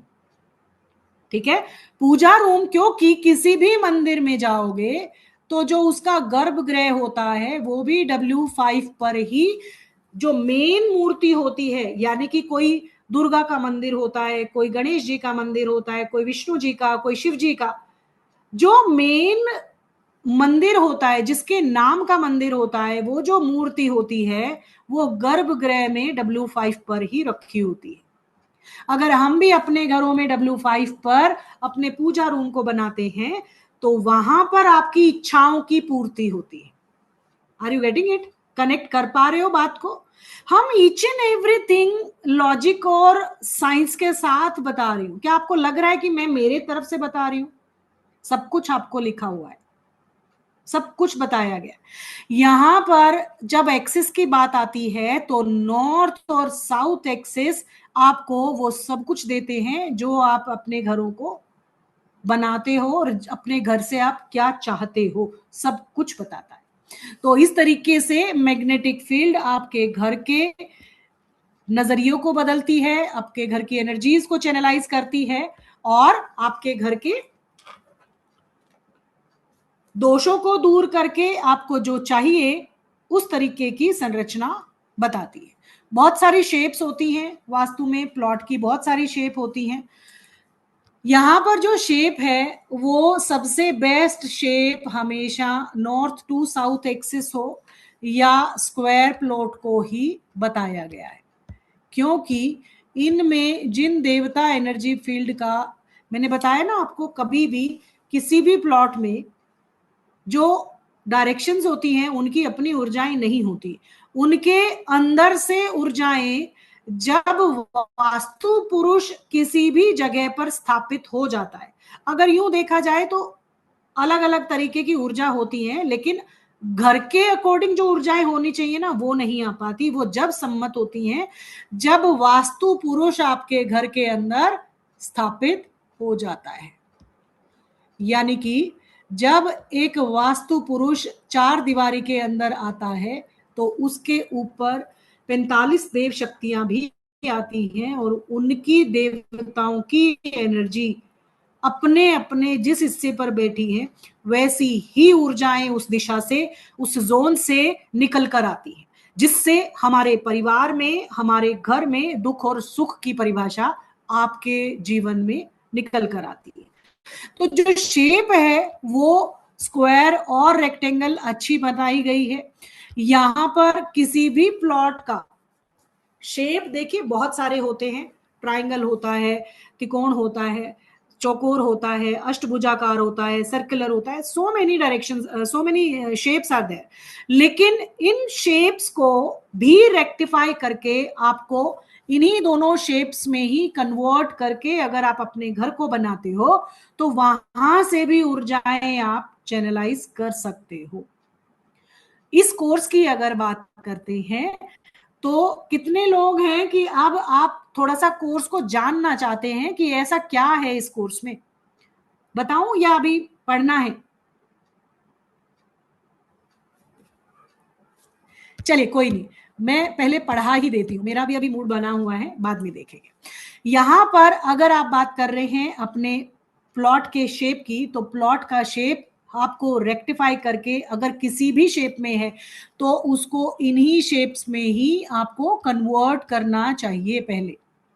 और चाहे आपका कोई भी शेप का प्लॉट हो सकता है। अब इस प्लॉट के अंदर, किसी भी प्लॉट के अंदर जब वर्किंग की जाती है तो इस वर्किंग के लिए आपको भूमि का विभाजन करना होता है। सपोज करें आपके इस घर के अंदर अगर देखें तो आपका घर कहां पर क्या क्या बनना चाहिए, उस घर के लिए आपका घर यहां पर 4 हिस्सों में बांटा जाता है आपके घर के ओरिएंटेशन के लिए। तब जाके आप अपने घरों में कहां पर दरवाजा आना चाहिए, कहां पर रूम आना चाहिए, कहां पर पूजा रूम आना चाहिए, ये कैसे डिसाइड किया हमने? सबसे सेंटर में आपके ब्रह्मा एनर्जी होते हैं। ये चारों जो आप गलियारे देख रहे हैं ये अलग अलग एनर्जी के फील्ड होते हैं, अलग अलग भूमि के एनर्जी के चैनल होते हैं। ब्रह्मा एनर्जी जब इनके साथ अलाइन होता है तो आपके घर का ओरिएंटेशन अच्छे से आप कर पाते हो। आपने अभी तक, आप मुझे इसमें जरूर अपना फीडबैक दीजिएगा, आपने अभी तक क्या सीखा कि आपके जो ओरिएंटेशन है सिर्फ आपको आउटर पेरिफेरी के बारे में बता दिया जाता है। इधर आपका यहां से एक त्रिकोण बनेगा वो आपके दिशाओं को बता देगा और ये आपका पूरा ही जोन ऐसे हो जाता है। ऐसा वास्तु नहीं होता। क्यों नहीं होता? क्योंकि भूमि के चौकोर टुकड़े के अंदर जब एनर्जी फ्लो होता है, वास्तु पुरुष आकर अपना स्थान लेता है, उसके ऊपर जो शक्तियां बैठी हैं वो शक्तियां अपनी अलग अलग हिस्से की अलग अलग एनर्जी को प्रोड्यूस करती हैं। अब अगर मैं ब्रह्मा सेंटर में, आपको सबको पता है ना कि ब्रह्मा एनर्जी सबसे, मतलब ब्रह्म स्थान को खाली रखना चाहिए, सब जानते हैं आप। क्यों रखना चाहिए? क्योंकि पुराने समय में आंगन होता था, आंगन को खुला रखा जाता था, ओपन टू स्काई रखा जाता था, जिसमें जल भी आता था, हवा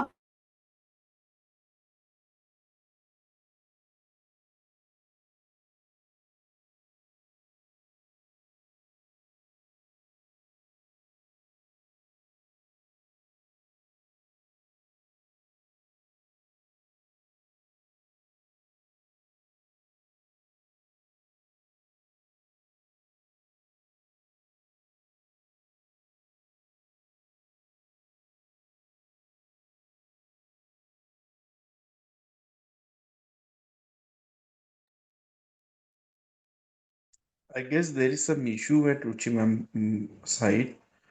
So, ma'am, are you able to hear me? Hello? Hello? So let her join again back. Ma'am एक बार आप डिस्कनेक्ट करके दोबारा ज्वाइन कर लीजिए. That would be nice.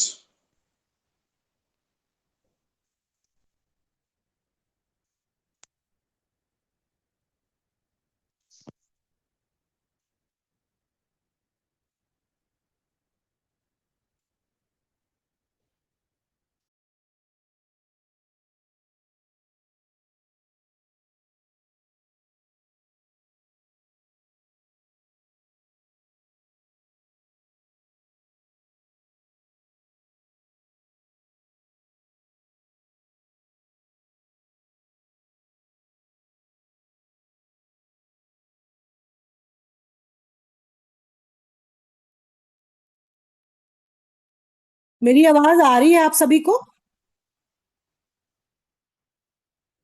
Asha ji मेरी आवाज सुन पा रहे हैं? ओके, ये डिस्कनेक्शन थोड़ा सा हुआ है तो मैं इसी पे समझाने की कोशिश करती हूँ. अभी आई डोंट नो क्या रीजन हुआ. नेटवर्क भी स्ट्रांग है.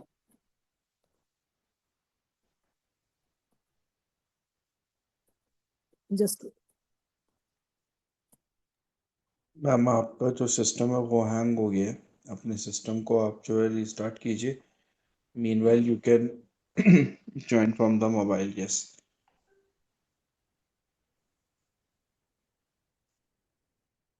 जी.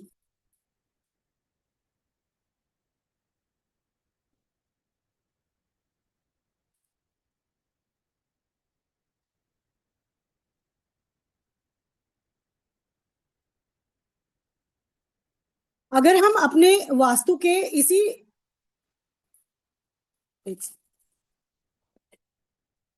कौन से टॉपिक पे थे हम?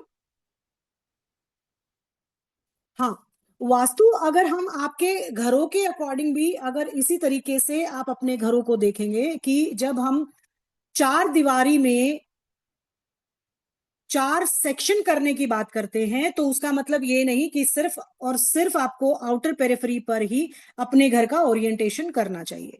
अपने घर के ओरिएंटेशन के लिए आपके पास सिर्फ आउटर पेरिफेरी ही नहीं, जहां पर ये बता दिया जाता है कि आपका toilet seat south south west में होना चाहिए. साउथ साउथ वेस्ट में और भी बहुत सारी एनर्जी आपके पास ब्रह्मा यानी कि सेंटर तक बची हुई होती है. वहां पर आपको क्या बना लेना चाहिए. ऐसे थोड़ी कि आप पूरा ट्रायंगल में जैसे शक्ति चक्र में बताया गया है वैसा ही आप उसको चेंज कर देंगे, ऐसा नहीं हो सकता. उसके अकॉर्डिंग अगर बात करें तो कभी भी आपके अपने घर को जब आप ओरिएंट करेंगे तो उसके ब्रह्म स्थान को खाली रखना है. ब्रह्म स्थान के बाद कुछ एनर्जी ऐसी आती जहां पर आप अपने घर का पूजा रूम भी बना सकते हो. थोड़ा सा उसके आगे चलोगे, अगले पेरिफेरी पर चलोगे तो वहां पर आप कुछ और ओरिएंटेशन कर सकते हो. उसके आउटर पेरिफेरी पर ही सिर्फ भृंगराज देवता का पद है जिस पर आप टॉयलेट बनाते हो. बट हमें क्या पढ़ाया गया है कि आपके एसएसडब्ल्यू में टॉयलेट बना दो.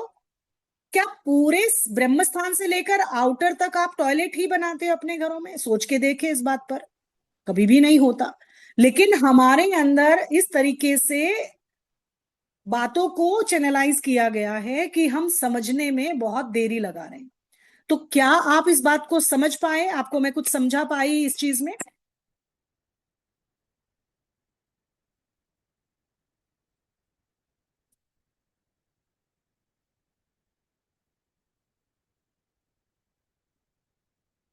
आशा जी आपको समझ में आ रहा है? आपके फीडबैक, क्योंकि जब तक मुझे आप लोगों से आंसर नहीं मिलेंगे मैं आगे कैसे चलूंगी.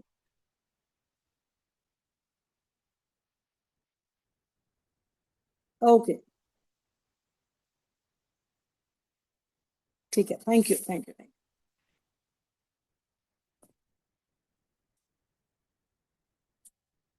उसके बाद अगर हम बात करें अपने मैग्नेटिक फील्ड हमारा हो गया, ग्रेविटेशनल फोर्स हो गया, और आपके घर का जो ओरिएंटेशन जब आप करते हो तो उस तरीके से अपने घर को जब आप अरेंज करते हो तो आपके घर का चार दीवारें, आपके घर के अंदर बनने वाली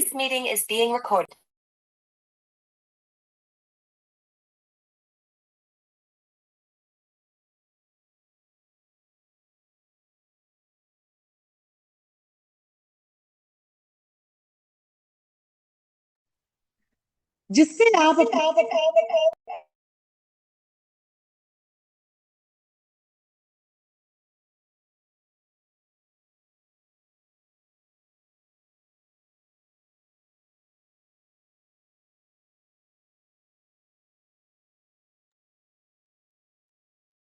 आप मुझे देख पा रहे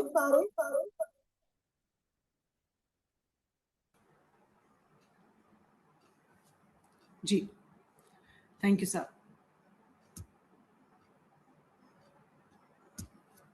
इसी तरीके से जब हम अपने घर के वास्तु की बात करते हैं तो ऐसे ही बारीकियों को ध्यान में रखकर हमें अपने घर के ओरिएंटेशन को करना चाहिए।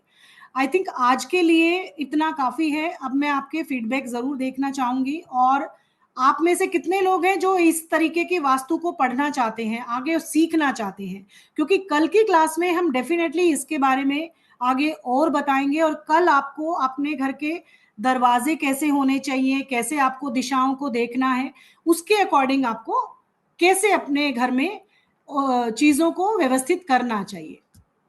जी,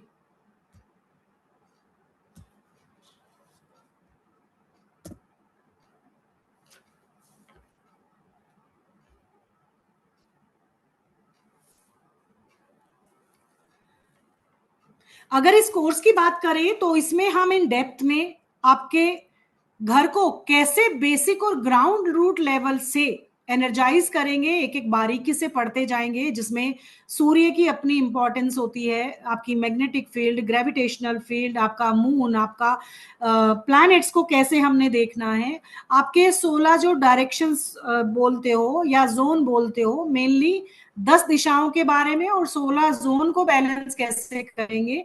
इन बैलेंस के लिए सबसे ज्यादा जो इंपॉर्टेंट चीज होती है वो आपके 5 एलिमेंट्स होते हैं, उनको कैसे आप ठीक करेंगे। उसके साथ साथ आपके लिए, आपको घर मिल गया, आपको पता चल गया आपको अपने घर का वर्किंग कैसे करना है, मैप पे काम कैसे करना है, कैसे आपको पता चले 16 दिशाएं आपकी कौन सी हैं, 16 जोन कैसे निकालेंगे, वो भी ग्रिडिंग आपको इसमें सिखाई जाती है। अपने घर का ब्रह्मस्थान कैसे निकालेंगे, आप अपने घर की भूमि का विभाजन कैसे करेंगे, और विभाजन होने पर कौन कौन से भूमि के हिस्से पर आप क्या क्या बना सकते हो, अलग अलग जोन को। जैसे ब्रह्म स्थान है तो उसके बारे में अलग क्लास है, उसके बाद जो स्थान है उसके बारे में अलग क्लास है। यकीन मानिए कि 4 भाग को पढ़ाने के लिए कम से कम 2 घंटे का टाइम लगता है। तो समझ लीजिए कि 4 दिशाएं और 8 दिशाएं ही वास्तु नहीं है। आपके भूमि को सिलेक्ट करने के लिए जो सॉइल की एनर्जी होती है, आपको टेस्टिंग करना भी सिखाया जाता है कि वो भूमि आपके लिए फेवरेबल है कि नहीं है, आपकी लैंड की एनर्जी कैसी है, आपकी भूमि ऊर्जाएं कैसी हैं, जिसको आपको सॉइल टेस्टिंग सिखाया जाता है, वाटर मूवमेंट थेरेपी बताई जाती है। आपका स्वर विज्ञान भी मैं आपको वास्तु में कैसे इंप्लीमेंट करना है उसके बारे में इसके साथ फ्री में बताया जाता है, ताकि आप अपने वास्तु में कुछ भी परफॉर्म करें स्वर से ही सारी विधियों को यूज करेंगे। एग्जिस्टिंग वास्तु के बारे में बताया जाता है, जिसमें आपके सराउंडिंग में क्या क्या है, उनका इम्पैक्ट आपके पास क्या है, आपका हॉस्पिटल है, स्कूल है, पुलिस स्टेशन है, कोई मरघट है, कोई धोबी घाट है, कुछ भी XYZ है, उसका इम्पैक्ट आपकी लाइफ में क्या आ रहा होगा।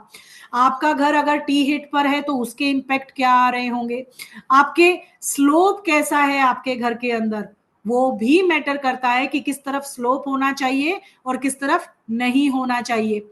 अगर आप अपने शेप की बात करें, आपका घर किस शेप का है, उसको अपने रहने योग्य कैसे बनाएंगे, उसके बारे में भी आपको बताया जाता है। साथ में आपका ओरिएंटेशन किस तरीके से आप अपने घर में करेंगे, भूमि विभाजन के अकॉर्डिंग, यानी कि 4 हिस्से हैं, उसमें आपका किचन कहाँ होना चाहिए, बेडरूम कहाँ होना चाहिए, टॉयलेट है, वरांडा है, आपका पूजा रूम है, लिविंग एरिया है, गैरेज है, ब्रह्मस्थान है। और अगर अप्रोप्रिएट स्थान पर नहीं है तो उसकी प्रॉपर विधियां क्या हैं, हम बने हुए स्थान को ही कैसे पॉजिटिव कर सकते हैं ग्राउंड लेवल पर। कंस्ट्रक्शन ऑफ स्टेयर्स के बारे में कि स्टेयर्स कहाँ होनी चाहिए ईच एंड एवरी जोन में, और अगर गलत है तो उसको ठीक कैसे करेंगे। आपके घर का वाटर मैनेजमेंट कैसा होना चाहिए, जिसमें septic tank, overhead water tank, आपका बोरिंग, आपका स्विमिंग पूल, आपका पानी का स्लोप कहाँ होना चाहिए, ईच एंड एवरीथिंग डिटेल आप इसमें जरूर पाएंगे। आपके घर में दरवाजे, जो कि सबसे 70% रोल प्ले करता है, आपके घर का दरवाजा वो किस डायरेक्शन में है, किस पद पर है। 32 दरवाजे बनाए जा सकते हैं एक चौकोर प्लॉट में। उन 32 द्वार को कैसे आप समझेंगे, कैसे जानेंगे और कैसे उनमें से अपने लिए लक्ष्मी द्वार बनाएंगे। क्या उनमें से कोई दरवाजा आपको डेंजरस आपके लिए तो नहीं है, क्या आपके लिए बीमारियां ला रहा है, क्या कौन सा दरवाजा आपके लिए धन संपदा पैसा वैभव रुतबा लेकर आएगा, वो क्रिएट करेंगे। अगर नेगेटिव पद पर है तो हम यहाँ पर डोर पावर करते हैं, यहाँ पर भूमि डोर की स्थापना करते हैं। अगर आपने सही नक्षत्र मुहूर्त में अपने घर के प्रवेश द्वार को सही एस्टेब्लिश नहीं किया, आप किसी रेंटेड हाउस में रह रहे हो तो उसमें तो कर ही नहीं सकते, तो कैसे जब उसमें प्रवेश करते हो तो किन बातों का ध्यान रखें, वो ईच एंड एवरीथिंग डिटेलिंग आपको कम से कम 4 से 5 क्लासेस एक डोर के लिए समझाई जाती हैं, जिसमें आपको उसकी किस तरीके से लोकेशन करनी है, किस तरीके से उसको मेंटेन करना है, कैसे विधियों से आप नेगेटिव द्वार को भी पॉजिटिव बना सकते हो। तो बहुत बारीकी से, बहुत ही अच्छे तरीके से आपको समझाया जाता है। इंटीरियर वास्तु, जिसके अंदर आपके घर का कलर कैसा होगा, फर्नीचर कैसा होगा, टाइलिंग कैसा होगा, फ्लोरिंग कैसा होगा, किचन का स्लैब कैसा होगा, ईच एंड एवरीथिंग डिटेलिंग आपको दी जाएगी आपके लिविंग एरिया के लिए। इवन आपका फॉल सीलिंग कैसा होगा, सब कुछ दिया जाएगा। ऑब्जेक्ट प्लेसमेंट, इसमें जो भी ऑब्जेक्ट आपके घर में रख रहे हो उसका इम्पैक्ट आपके घर में, आपकी लाइफ में कैसे आ रहा होगा, उस तरीके से डिटेलिंग समझेंगे। आपके पिक्चर्स कहाँ होंगे, ऑब्जेक्ट कहाँ होंगे, पितृ स्थान कौन सा होगा, मतलब everything you will get in this. यहाँ पर आपका स्टोर रूम प्लेसमेंट, आपका पूजा रूम और मेरा पूजा रूम को पढ़ाने का तरीका टोटली डिफरेंट होता है। वो आपके अकॉर्डिंग बनाया जाता है। मेरे और किसी और के कहने से कभी अपने घर के मंदिर को चेंज मत करिएगा।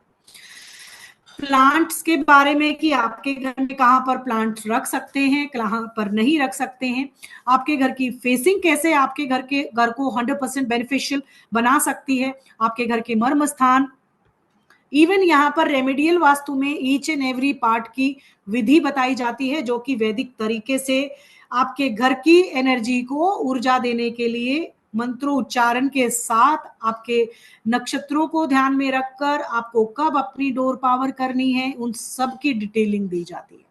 जितनी भी आपकी रेमेडी दी जाती है उसमें आपका रेमेडियल वास्तु में आता है 2D 3D रेमेडीज प्लेसमेंट। सिर्फ आपके आर्टिफैक्ट या 3D 2D पेंटिंग लगाने मात्र से आपके घर की ऊर्जाएं चैनलाइज नहीं हो रही है। हमारे जब वास्तु की बात की जाती है तो हम तिथि, वार, नक्षत्र, उस दिन का प्रॉपर आपका चंद्रमा की प्लेसमेंट क्या है, हम हर महीने का अपने एग्जिस्टिंग स्टूडेंट को कैलेंडर प्रोवाइड करते हैं, जिसके लिए उसमें आप कब डोर पावर कर सकते हो, कब आप अपने घर में नेगेटिव एनर्जी को रिमूव कर सकते हो, कब आप अपने आप में से किसी ने शायद नहीं किया होगा, मैं अपने स्टूडेंट को 45 देव शक्तियों का वास्तु हवन खुद से करना सिखाती हूँ। और मेरे स्टूडेंट एक वास्तु हवन परफॉर्म करने के लिए भी 10,000 मिनिमम चार्ज करते हैं अपने क्लाइंट से। और एक नेगेटिव रिमूवल मेथड, जिसमें कि हमारे दोनों कोर्सेज में मिला के आपको एक वास्तुविद बनाने के लिए ही कंप्लीट कोर्स डिजाइन किया है, जिसमें रेजिडेंशियल पार्ट है और एक एडवांस पार्ट है, जिसके अंदर हम ग्राउंड लेवल से टॉप एडवांस लेवल तक एक व्यक्ति को वास्तु में किन किन चीजों का, बारीकियों का ध्यान रखना है, उन पे काम करते हैं। और आपको वो टेक्निक्स बताई जाती हैं जिनसे इमीडिएट रिएक्शन पे आप एनर्जी को ट्रांसफॉर्म कर सकते हो। कोई टेप वास्तु नहीं है, कोई और दिखावा नहीं है, कोई हिडन सीक्रेट कुछ नहीं होता है। जो है वो सब आपको तथ्यों के साथ बताया जाता है, जिसमें स्वर विज्ञान की टेक्निक से हम सारी एनर्जीज को, सारी रेमेडीज को परफॉर्म करते हैं। उसमें आपका health vastu, money vastu, relationship vastu, आपके बच्चों के लिए, इवन स्पेशल लेडीज के लिए, आपका फॉरेन वास्तु, आपके फ्लैट में रहने वाले जो मल्टी स्टोरी बिल्डिंग में रहते हैं उनके लिए वास्तु, आपका मिरर प्लेसमेंट का वास्तु अलग होता है।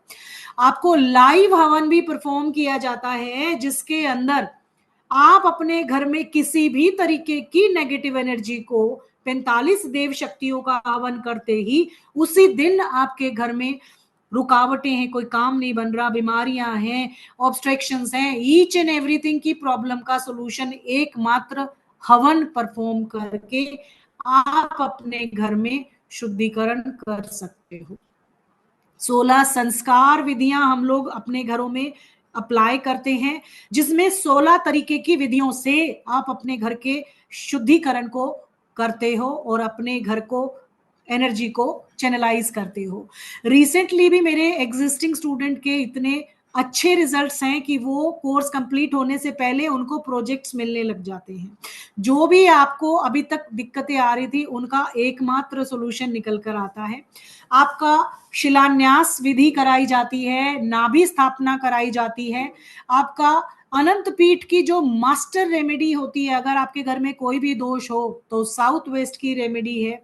नॉर्थ ईस्ट को एनर्जाइज करने के लिए, आपके ब्रह्म स्थान को एनर्जाइज करने के लिए, जिसमें आप नाभि स्थापना करते हो, ये सारी टेक्निक्स वैदिक रीति रिवाजों से, मंत्रों से, आपके 16 संस्कार विधियों के माध्यम से आप जीते जागते एक हाईटेक लेवल के वास्तुविद बनकर अपने लिए अर्निंग शुरू कर सकते हो। इसी फील्ड में आगे बढ़ के अपने घर को चैनलाइज कर सकते हो, पॉजिटिव कर सकते हो, ग्रोथ पा सकते हो, अपने बिजनेस को ऊंचाइयों पर लेकर जा सकते हो, अपने बच्चों को ग्रो कर सकते हो। मतलब ईच एंड एवरी पार्ट पर जाकर आप अपने क्षेत्र में ऊंचाइयां गेन कर। जो विधियां रहती हैं वो हमारे स्वास्तिक का इस्तेमाल करके, ओम जो सिंबल वास्तु है उससे हम दीपक जलाते हैं, हम पीली सरसों का इस्तेमाल करते हैं, हम सफेद सरसों का इस्तेमाल करते हैं, हम क्रिस्टल्स का इस्तेमाल करते हैं, हम अरोमा का, मतलब हम हवन रिचुअल से अपने घरों में वैदिक विधियों से काम करते हैं, शुद्धिकरण करते हैं और आपके घर की एनर्जी को एक्टिव करते हैं। मिरर वास्तु अलग से आपको बताया जाता है, इवन मुहूर्त शास्त्र भी आपको बताया जाता है। आप खुद से मुहूर्त निकाल सकते हो। आपके वास्तु पूजन के लिए आपको किन किन चीजों का ध्यान रखना है, गृह प्रवेश के लिए किन का ध्यान रखना है, किस दिन आप वास्तु हवन कर सकते हो, किस दिन आप प्रवेश कर सकते हो, किस दिन आपको कौन सी विधि करनी चाहिए, अपने घर में डोर पावर कब करनी चाहिए, ईच एंड एवरीथिंग वास्तु मुहूर्त विज्ञान में आपको सिखाया जाता है। आप अपने इन मुहूर्त को अपने ही कामों में और अपने टूल्स के जैसा आगे एज ए वास्तुविद बनकर अपने लिए एक मास्टरी क्रिएट कर सकते हो। जो रेमेडीज हैं वो लाइफ टाइम आपको हमेशा ही काम आती हैं। उनका जो तरीका है उसको भी करने का प्रॉपर रिचुअल स्वर के माध्यम से, निमित्त ज्ञान के माध्यम से कैसे आप एनर्जी को टेस्ट करेंगे, कैसे बिना ही किसी, अभी हमारे पास मैप भी नहीं है, किसी घर की चौखट पे जाते ही कैसे आपको पता चल जाता है, वो सारे डाउजिंग टेक्निक्स, डाउजिंग टूल को इस्तेमाल करना, कैसे जियोपैथिक एनर्जी को आप भाप सकते हो, कैसे जियोपैथिक एनर्जी किसी घर में डिस्टर्ब है, जियोपैथिक स्ट्रेस है, उस पे आप काम कर सकते हो। मतलब ईच एंड एवरीथिंग आप अपने इस कोर्स में जरूर ले पाते हो। अगर आज आप इस चीज को सीख कर ये समझते हो तो डेफिनेटली आपके घर, आपकी कुंडली में कुछ ग्रह नक्षत्र चेंज हुए हैं और डेफिनेटली आपके घर में एक रोशनी और एक पॉजिटिव वास्तु पहुंचने वाला है। Sir, are you there? Yes, so the fees of this course is only अगर आप ये दोनों ये रेजिडेंशियल वास्तु का कोर्स करते हैं which is of around 30 to 35 classes का है, जो कि अराउंड 4 महीने तक चलेगा। उसकी फीस सिर्फ और सिर्फ 5000 है। You need to pay only 5000 for this course। लेकिन एक और ऑफर है हमारे पास आपके लिए। अगर आप रेजिडेंशियल वास्तु के साथ आप अगर 45 देवता का कोर्स लेते हैं इंक्लूडिंग इंडस्ट्रियल वास्तु, या जिसको कह सकते हैं कि कंप्लीट वास्तु कोर्स, अगर आप vastu residential vastu plus industrial vastu plus 45 देवता का कोर्स लेते हैं, जो कि अपने आप में इसकी फीस जो है वो हम इस बैच के बाद 7 to 8 thousand लेने वाले हैं सिर्फ इस एडवांस वास्तु की, एडवांस इंडस्ट्रियल वास्तु 45 देवता की। लेकिन आप दोनों कोर्स को सिर्फ और सिर्फ 8,000 में अवेल कर सकते हैं। आप सिर्फ को 8,000 पे करके इस कोर्स को अवेल कर सकते हैं। पेमेंट्स डिटेल जो है वो मैम एक बार प्लीज शो कर दीजिए। ओके, सो काफ़ी सारे लोगों का जब लास्ट मास्टर क्लास हुई, कुछ लोगों ने मुझे अप्रोच किया कि sir we want to avail the combo but we are not able to pay at 8,000 in one shot. So we have discussed it out कि, और आपके लिए हमने एक फैसिलिटी कर दी, अगर आप दोनों कोर्स अवेल करते हैं तो आप सिर्फ 4,000 अभी पे कर दीजिए और 4,000 आप नेक्स्ट मंथ के तक पे कर सकते हैं। जबकि जब हमने बैच स्टार्ट कर रहे थे तब हमारी इंटेंशन थी कि हम सिर्फ कॉम्बो वालों को ऑफर देंगे, बट कुछ लोगों की रिक्वेस्ट पे we have discussed and we agreed that कि let's give you a benefit that कि आप फर्स्ट मंथ में से 4,000 पे कर दीजिए, नेक्स्ट मंथ में आप 4,000 पे कर सकते हैं। So in 8,000 you will get the both the courses. लेकिन सिर्फ और सिर्फ ये सिर्फ एक महीने इसी बैच के लिए ऑफर है, किसी और बैच पे ये ऑफर अप्लाई नहीं होगा। सेकेंड, आप कहते हो कि हमें खाली रेजिडेंशियल वास्तु करना है। Yes, you can do the residential वास्तु, you need to pay only for 5,000 for the same. अगर कोई ईएमआई पे लेना चाहता है उसके लिए भी हमारे पास हमने बना रखा है कि आपको 2,000 पे करना है और बाकी जो रिमेनिंग सर वॉइस 8,000। ब्रेक हो रही है आपके बीच में। ओके, मैं कह रहा हूँ कि जो हमारा 10,000 का जो जिनको ईएमआई पे लेना है सर वो वॉइस ईएमआई। ब्रेक हो रही है आपके बीच में, एक बार रिपीट कर दीजिए। मैम कहाँ से वॉइस ब्रेक हुई है आप मुझे बताएंगे एक बार? हेलो, हम ऑडिबल जी मैम? ये फीस के, हाँ जी सर अभी ऑडिबल है सर। फीस के लिए बता तो दीजिए एक बार। फीस के लिए बहुत मैंने बताया कि हमारी जो फीस है वो 8,000 रुपीज़ है बोथ द कोर्सेज की। एंड उसके अंदर आपको करना क्या है, आप 8,000 इकट्ठा पे कर सकते हैं। अगर आपको इकट्ठा पे करने में इशू है तो आप एक काम कर सकते हैं, आप 4,000 इस अभी पे कर दीजिए और 4,000 आप बैच स्टार्ट होने से पहले पे, मतलब नेक्स्ट मंथ आप पे कर सकते हैं।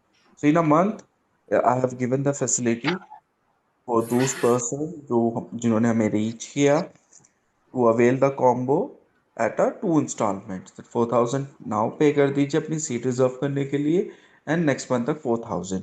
अगर किसी को ईएमआई चाहिए तो यस यू कैन अवेल।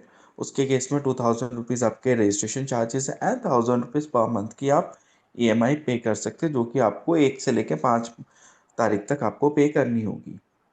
तो आपको हमने काफ़ी सारे पेमेंट ऑप्शन दे दिए। आपको जो अच्छा लगता है उसको चूज करके पे कर सकते हैं।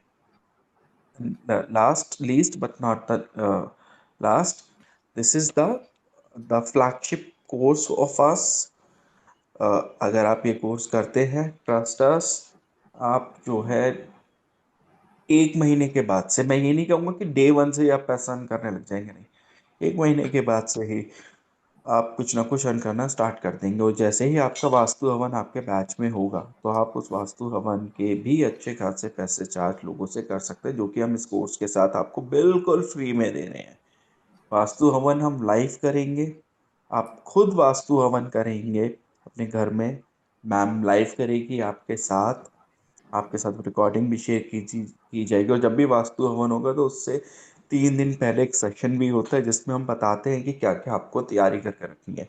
सिर्फ सिंपली वास्तु हवन एक ऐसा हवन जिसके बारे में ना आपने कभी देखा होगा, एक अलग तरीके का वास्तु हवन जिसमें हम 45 मंडला बना के कलश स्थापना करके एक पूरे वैदिक रिचुअल से हवन करते हैं और अपने घर को की वास्तु की शांति करते हैं।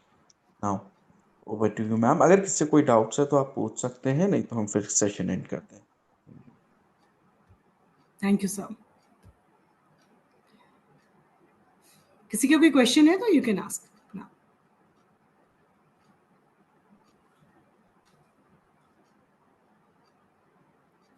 अभिजीत जी पूछ रहे हैं, एक सेकेंड जी, अनम्यूट कर रही हूँ मैं आपको, आप पूछ सकते हैं। कोर्स टाइमिंग रहेंगे सर, टाइमिंग पूछ रहे हैं।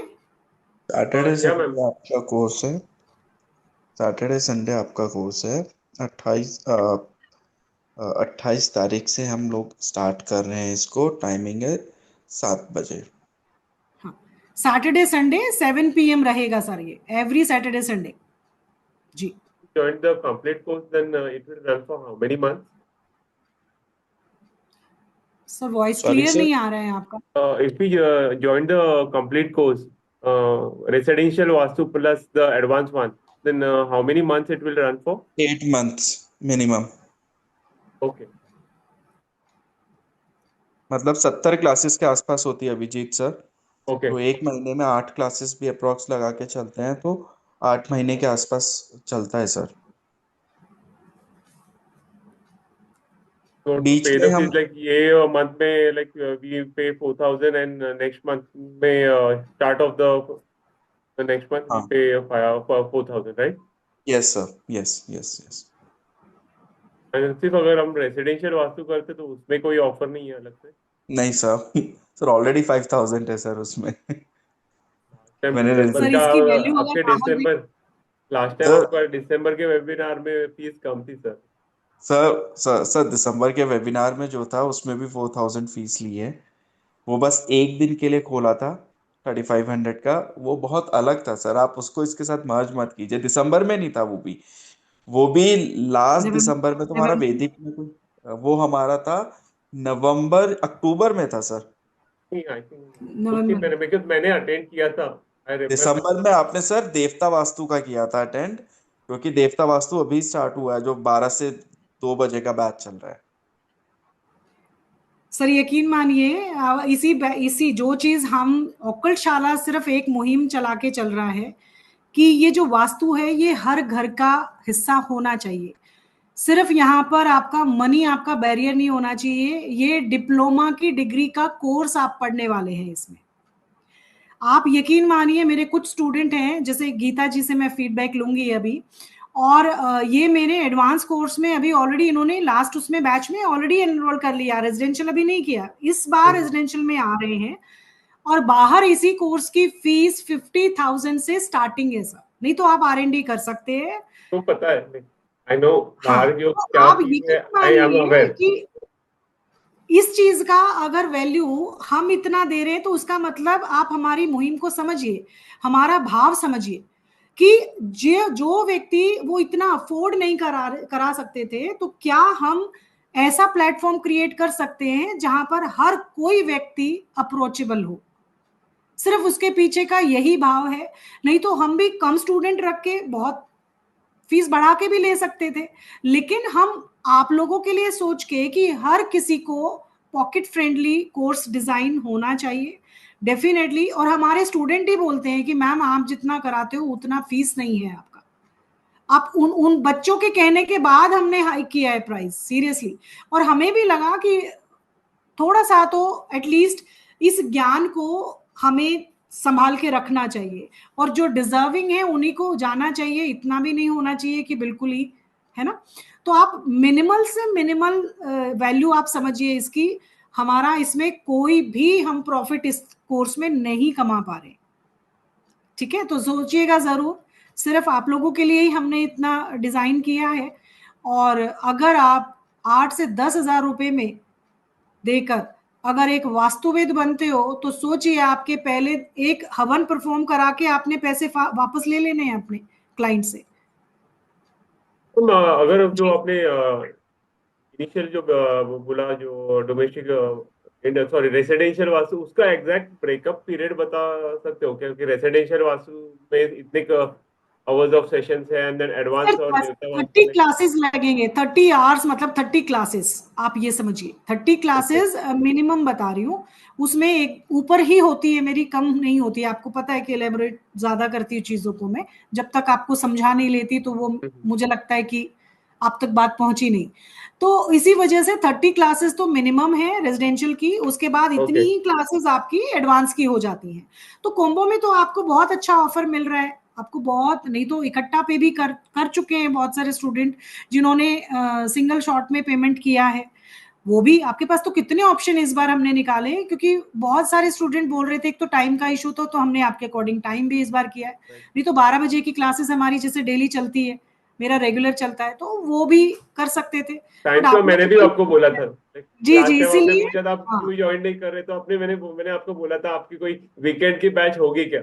जी जी जी, बिल्कुल ले आए हैं आपके लिए। अगली बार से कोर्स में भी इससे महंगा ही मिलेगा, कम नहीं होगा, ना आई तो अंडरस्टैंड, अपॉर्चुनिटी आई मत छोड़िए। अंडरस्टैंड जी, हम आपको कॉपरेट करेंगे हर जगह, जैसे भी आपको कंफर्टेबल लगे। ठीक है sir? Okay, thank you ma'am. जी सर। जी शशि जी।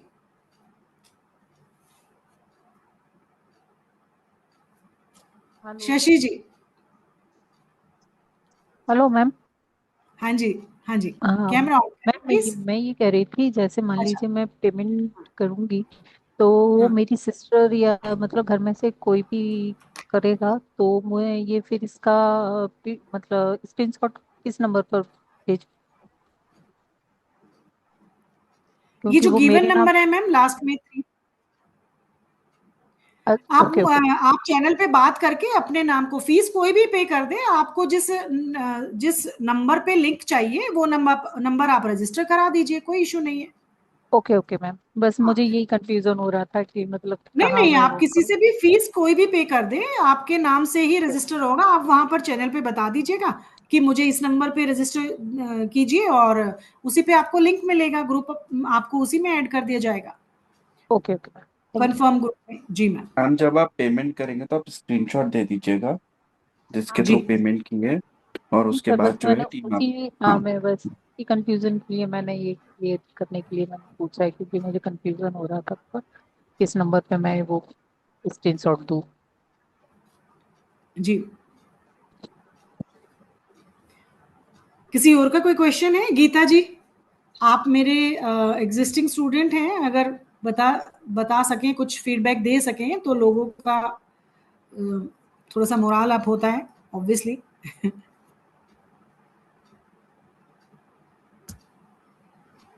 गीता जी।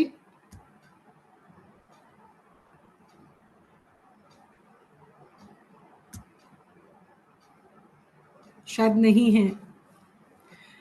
ठीक है सर, फिर क्लास को ओवर करते हैं।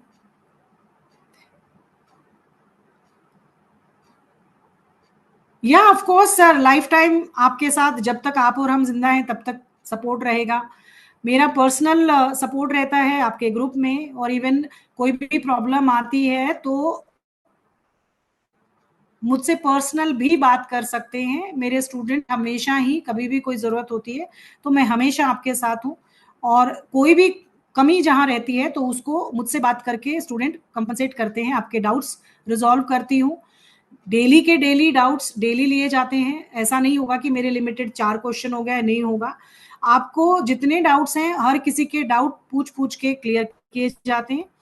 आपको सारी चीजों की डिटेलिंग करनी आ जाती है, और आप अपने लिए एज अ प्रोफेशन इसको जब चूज करते हो तो डेफिनेटली आप अपने लिए एक नई अपॉर्चुनिटी क्रिएट करते हो, तो वहां पर भी मेरा हैंड होल्डिंग रहता है।